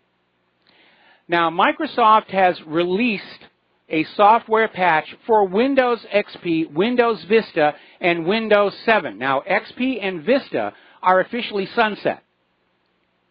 But they have put this on out there. This will protect your machines from the spread of the WannaCry malware. So you should install it. Meanwhile, researcher James Lee is saying that Microsoft's Windows Defender software is incomplete. The fixes are incomplete. It still has remote code execution holes. Now, was this an oversight, or is the NSA still putting pressure on all these companies to leave a few little back doors for the NSA to use for their nefarious activity? Now then, apparently there is a new zero-day exploit out, and apparently it was first seen over at University College London. It's a serious ransomware outbreak that has basically scrambled all the college's files. And this appears to be a previously unknown exploit, a zero-day vulnerability. The antivirus defenses did not pick up on it. And basically they're saying do not open any more email attachments which are booby-trapped with the ransomware. Personally, I don't open any attachments on emails unless it's something like a JPEG. You send me anything else, it's going to go right in the bit bucket. I'm sorry. That's just where we are right now. But apparently the University College London Information Services Division has had to lock down access to the shared and network drives that are just being under siege by this malware attack. Because apparently once it's in one machine, it's trying to spread. They're literally cutting off the connections, trying to stay ahead of this thing. Now, there's another ransomware that's out there called JAFF, J-A-F-F, and if you are infected by it, do not pay the ransom. Kaspersky Labs has released a for-free unlocking tool. Good for Kaspersky. Boy, those Russians are really very good at dealing with cybercrime, unlike the NSA, FBI, and CIA. We'll be right back. America, welcome back to our show. And before we get back to science and the rest of it, and by the way, the phone lines are open, 800-313-9443. Call on in. Let's talk about some stuff. Apparently over in Indiana, shots have been fired at a truck that was carrying a Make America Great Again flag and a regular American flag on eastbound I-465 on Tuesday. We're just now getting this. And apparently officers say the shots were fired from a white four-door Chevrolet Malibu with a Louisiana plate. And again, I hope this is not the beginning of a trend with all of this violence directed against Republicans. And by the way, Nancy Pelosi is now out there trying to say that that the shooting yesterday was all the fault of Donald Trump and the Republicans for the politics of personal destruction, which, if you think about it, that phrase actually originated with the Clinton campaign back in the 1990s. The politics of personal destruction was their strategy for going after their enemies and just wrecking their lives, as they've done to so many people. Okay, so again, as I mentioned before, if you get hit by the JAFF ransomware, J-A-F-F, Kaspersky Labs has released a free decryption tool. And it's rather amazing that the Russians are very good on dealing with ransomware and cybercrime. If you call the FBI and say that you've been infected with ransomware, the FBI will tell you, just pay the ransom, we can't do a thing about it. Which gets on back to my question about just where all this cybercrime might be coming from. So, over in Russia, again, the Shevuluk volcano has erupted, apparently sending ash to 39,000 feet. All righty, let's see. Now then. I actually ran off the end of my talking points because I thought Paul was going to take the whole hour. Robert Mueller, getting on back to him and his cozy relationship with James Comey. Do you know that Mueller was made director of the FBI just 1 week before 9/11? And then obviously was involved in the subsequent cover-up. He and Comey went on out and tried to frame innocent people for the anthrax letters. And there was actually, first of all, they said, oh, the Muslims are sending us anthrax. Then somebody did an analysis on the anthrax and said, this is our stuff. It's coming from our own biological warfare labs. It's weaponized anthrax spores of a very high quality, and they tracked it to a strain from Fort Detrick. And the security system actually showed an individual by the name of Philip Zach going into the lab where that anthrax was stored. And Zach was already, had actually been fired shortly before, still had his security credentials. He'd attempted to try and cause trouble for an Egyptian co-worker. But they never investigated him. They went after Stephen Hatfield. They drained the pond near his home, claiming that he had used some kind of a floating glove box, which is silly because weaponized anthrax is very anhydrous. It cannot tolerate any moisture at all, or it starts clumping together, and once it does that, it's much, much, much less effective. It has to be dispersed in air, and so it has to be kept very, very dry. There was actually a story out here in Hawaii not too long ago where they were testing a system for submarine launched anthrax-carrying rockets, which is a real trick when you think about how water and anthrax don't mix. And anthrax is always bandied about as a terror weapon, terror weapon, terror weapon. And actually, it's a very poor terror weapon, because for a terrorist to want to use a biological weapon, they want the infected population to do the work of spreading it for them.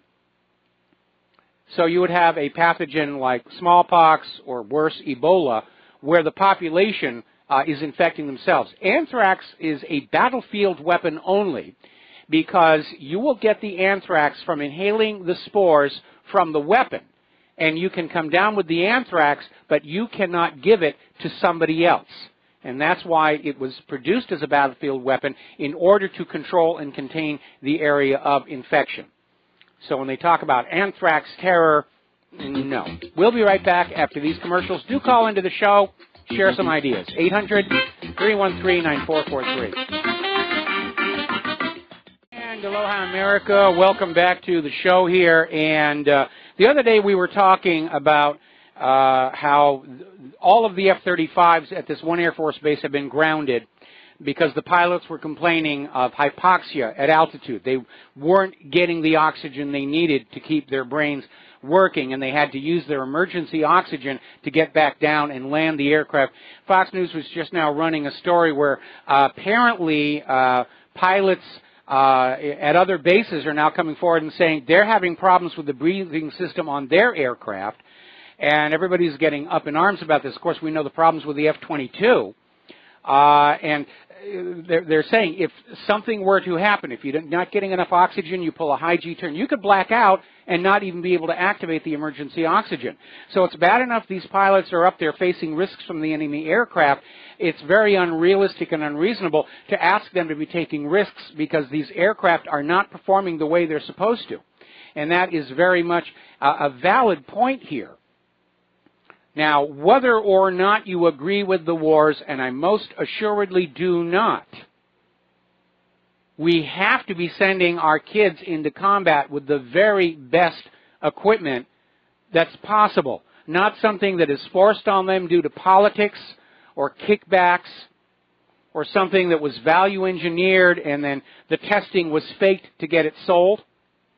I remember the big stink over the body armor, which turned out in the heat of the Iraq desert, and with all the sweat going through it, it would deteriorate quickly. And the soldiers didn't think it was very good. They wanted to buy their own body armor like Dragon Scale, but there was a huge contract that was held by this one person, and these soldiers were told, if you wear any other body armor but this, and you get killed, your family will not get the death benefit. And, of course, there was that big stink over the original M16, where people inside the Pentagon who were involved with the company that was making the M14 were trying to push that weapon. And as it turned on out, when the M16 was put out for testing, they intentionally put the wrong propellant in the cartridges so the gun would foul and jam, so that they could go back and say, see, the M16 doesn't work. You need to buy my good friend's M14. There was a big stink. Congress intervened, and that's why the M16 and its subsequent derivatives have become popular weapons, both military and civilian versions. But that's how the military-industrial complex really works. And again, I keep going back to this book and movie by the same name, The Pentagon Wars. It is a fun movie to watch. It was directed by Richard Benjamin. And it's the story of the development of the Bradley infantry fighting vehicle, and what a piece of junk it turned out to be when everybody was putting things on it and, you know, just trying to run up the value of the cost plus contract. And I remember several years ago out here at the Kaonohi Air Station, they have air shows out there. The Blue Angels will show up. Got to see Patty Wegstaff do her thing. She's just amazing, amazing pilot. And I remember we were looking at this Seahawk Sub-Hunter, and they had this big piece of hardware bolted on to the port side. It blocked off half of the sonobuoy tubes. And I was asking the sonar operator, does that thing actually help, or is it getting in the way? He says, well, it's getting in the way. I said, well, why is it on there? Well, they ordered us to put it on there. And we know one of the big problems with U.S. weapons is they are overbloated. There's a lot of things added onto them in order to have more military contracts and more spending. And they can become very, very difficult and complicated to operate, especially in the heat of battle. Many, many years ago, there was an amazing aircraft called the F-104 Starfighter. If you remember seeing the movie The Right Stuff, that aircraft at the very end where Chuck Yeager goes on up to set an altitude record, that's the F-104. And it was an amazing aircraft for its day, but it had one drawback, and that was the control panel was just jammed. It wrapped around the pilot. There were literally switches that the pilot had to reach around behind his seat and feel for. And as a result, a lot of people came to understand that giving the pilot that much to do cut into the effectiveness of combat. And they tried to come up with a simplification program since then, which involved computerization, and it worked to a degree. But again, the F-35 is going the other way. It's got this invisible airframe idea where there are cameras all over the outside of the aircraft, and this very heavy, very expensive helmet is supposed to integrate those views in front of the pilot's eyes so they can look around and see a threat as if the aircraft wasn't actually there, except the cameras won't fuse the images and all these other problems, stuff that really doesn't work. And it shouldn't be allowed out in the field until they know it works. It really shouldn't. I was talking about these shows I saw the other day, or this one show, lauding the new Independence and Freedom class littoral combat ships. And they were out there for testing and validation. And no mention, of course, of the corrosion and drivetrain issues. But they were out there demonstrating these new whiz-bang weapons that they've got. And the voiceover spin was what a great job they were all doing, but just ignoring the voice and looking at what these kids were putting up with, this was stuff that had serious, serious issues. Even for training and testing, it was premature for that stuff to be out there, because what was going wrong was stuff that would have been going wrong on a shore-based test. But it's all about cranking out the money for the military-industrial complex, and that is why I am so concerned about getting into a war with a military peer with stuff that just really isn't working all that well. And it looks really impressive, but it's bloated, it's expensive. One of the reasons the F-35 is such a poor-performing aircraft is it has been overloaded with a bunch of junk. And I think this idea of the multi-role aircraft was in general a bad idea, trying to be all things to all people and not being very good at any one of them.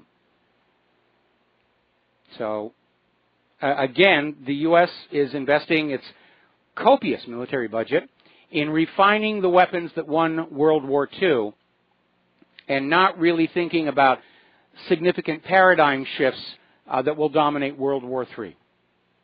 So, anyway, we're getting word from Great Britain that apparently, especially following the snap election, Theresa May's popularity has absolutely hit rock bottom. And Jeremy Corbyn is still out there saying there's a chance that he could wind up the new prime minister, because Theresa May is not getting a lot of support from Parliament right now. They're not happy with her at all. Now, in the media melee following the tragic shooting of the GOP baseball team, the New York Times actually came on out with an editorial that accused Sarah Palin of inciting the 2011 shooting of Gabby Giffords. And now they have issued a correction after the damage is done, saying, in fact, no such link was established. And the original editorial said there's a clear link from Palin's rhetoric to Giffords' shooting. And they basically said it to justify not trying to link the Democrats' hate speech with the baseball shooting. And now they've come out and said, well, no, there wasn't a link. This is a game the corporate media loves to play. They'll come out with a completely bogus headline. They'll let it get on out there and cause all kinds of damage, and then they'll issue a correction. and usually the correction doesn't get circulated. The first story will go on out, and the correction is basically relegated to the tail end of the broadcast or the back page of the newspaper. If somebody actually comes on out and says that headline is bogus, they say, oh, well, we issued a correction. We absolutely did, but the damage is done. People generally don't go back and look for those corrections. So as some examples we had here, and these actually happened on the same day, just like an hour apart. NBC News, Putin does not deny having compromising information on President Trump in an interview with Megyn Kelly. Then an hour later they come on out and say, correction, Putin denies having compromising information about President Trump and calls it nonsense. But you've already had an hour out there saying Putin doesn't deny the compromising information. Another one, this from Jim Acosta. White House official on hospital visit. President Trump did not meet with Scalise and did not go into the room where Scalise is being treated. Oh, that evil Trump, that insensitive Trump. 1 hour later, yes, President did visit Scalise's room at the hospital. This is one of the dirty tricks the corporate media likes to play.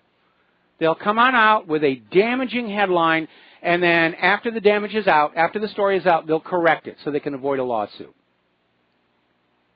It's just insane. I think Fox News was absolutely correct to get rid of that slogan, fair and balanced. They're not anymore. I don't think they ever really were. Now, there is a story coming on out where apparently Jeff Sessions is now indicating that he wants to go back and take a look at the Clinton email case.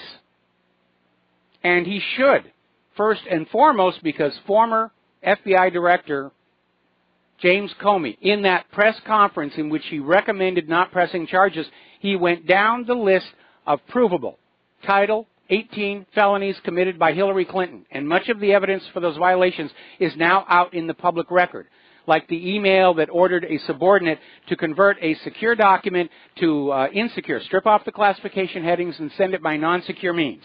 That was an overt action that violated Title 18. And I know that Sessions and Trump are going to run into a real wall on this because, again, I think that email server and that Clinton Foundation are the dark heart of the Clinton corruption, the narcocracy, whatever you want to call it, because of what happened back in 1994 when Bill Clinton, using his authority as President of the United States of America, authorized the sale and transfer to China of militarily sensitive technology over the objection of the Department of Defense and the intelligence agencies, and it was discovered Chinese money was being poured into Bill Clinton's re-election campaign, using Chinese-American citizens as a cutout to make it quasi-legal. But there was the beginning of an investigation, and one of those cutouts said, yeah, the money's coming from Chinese intelligence. So it is legitimate to have been asking, and I will continue to ask, was Hillary Clinton using her weak email server to expose U.S. secrets to foreign interests and using that Clinton Foundation to collect and launder the payments? Because remember, almost half the money coming into that foundation came from foreign sources who may have been paying for secrets, certainly were paying for access to the State Department. In the case of Russia, paying for Hillary Clinton's assistance in acquiring 20% of America's uranium ore. We're going to take a phone call here from Frank in London. Aloha. Welcome to the show. What's on your mind? Hi, Mike. Two topics about the global warming, about the fire, the tragedy that took place in London yesterday. I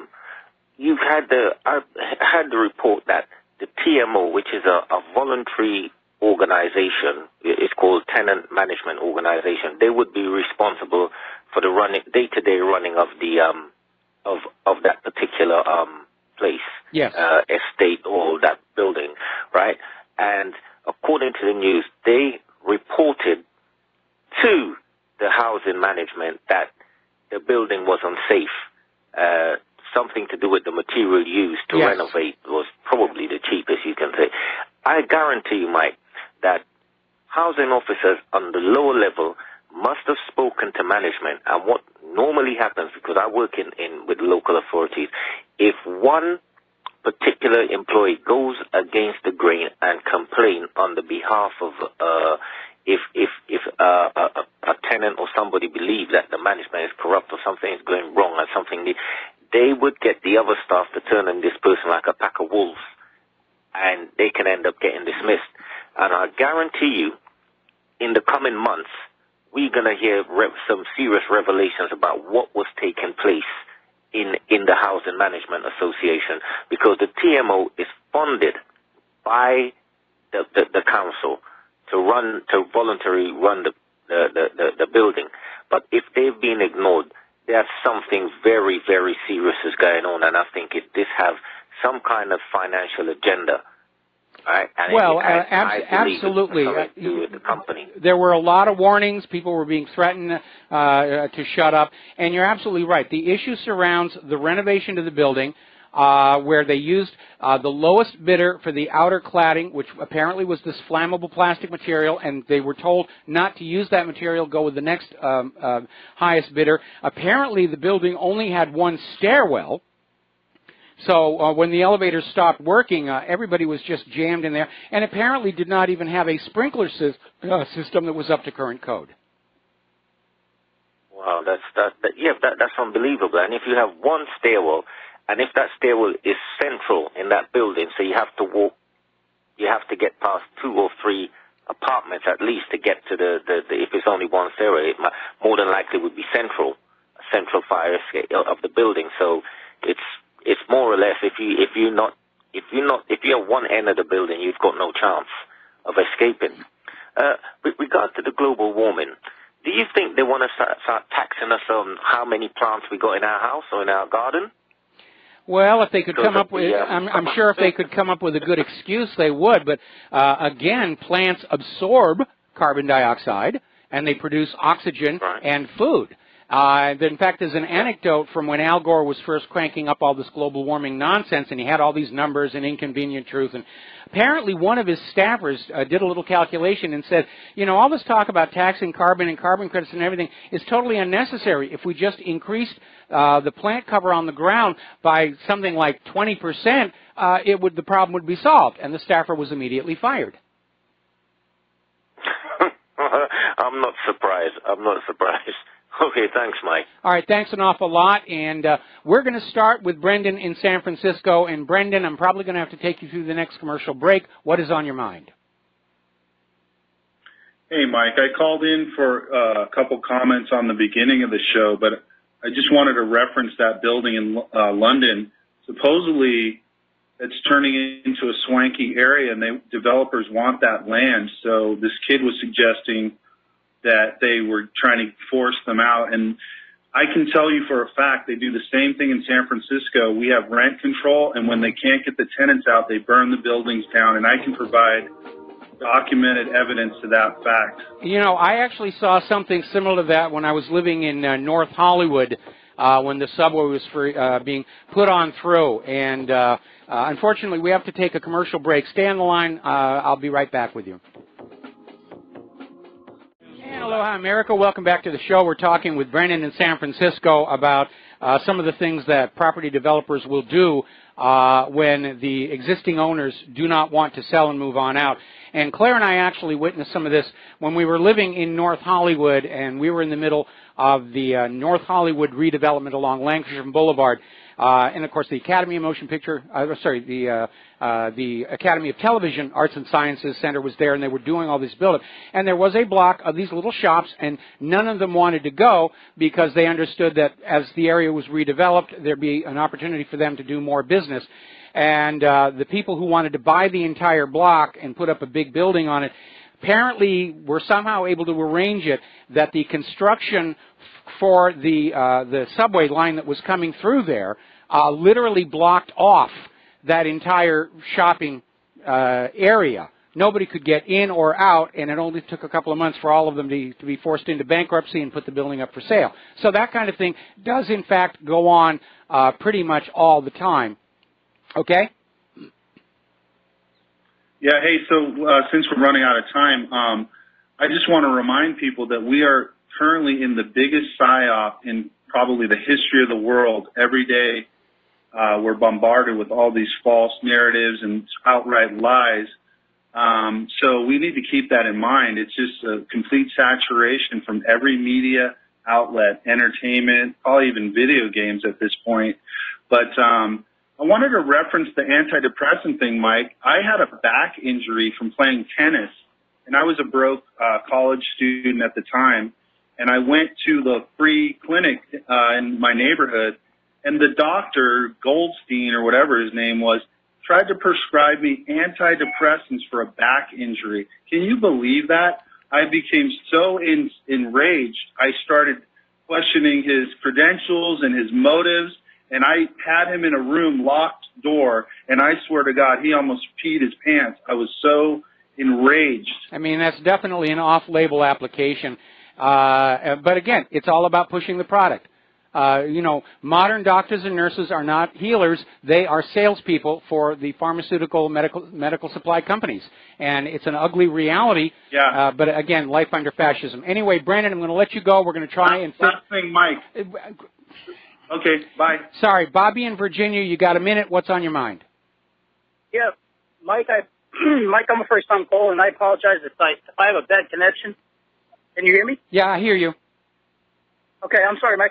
First-time caller. So I think you would. I was late getting in on a show, and I think what you were just talking about. I just heard you guys. I think it's gentrification is what you what's happening over there. Yes. That's as a side note. Gentrification, what you just spoke of. But I mentioned to Mike about speaking about. Side note. I think what's going on with this mass thing about getting Trump, Trump, is a side note about, the Hillary thing. How are we not, investigating the Hillary connection with the basement server?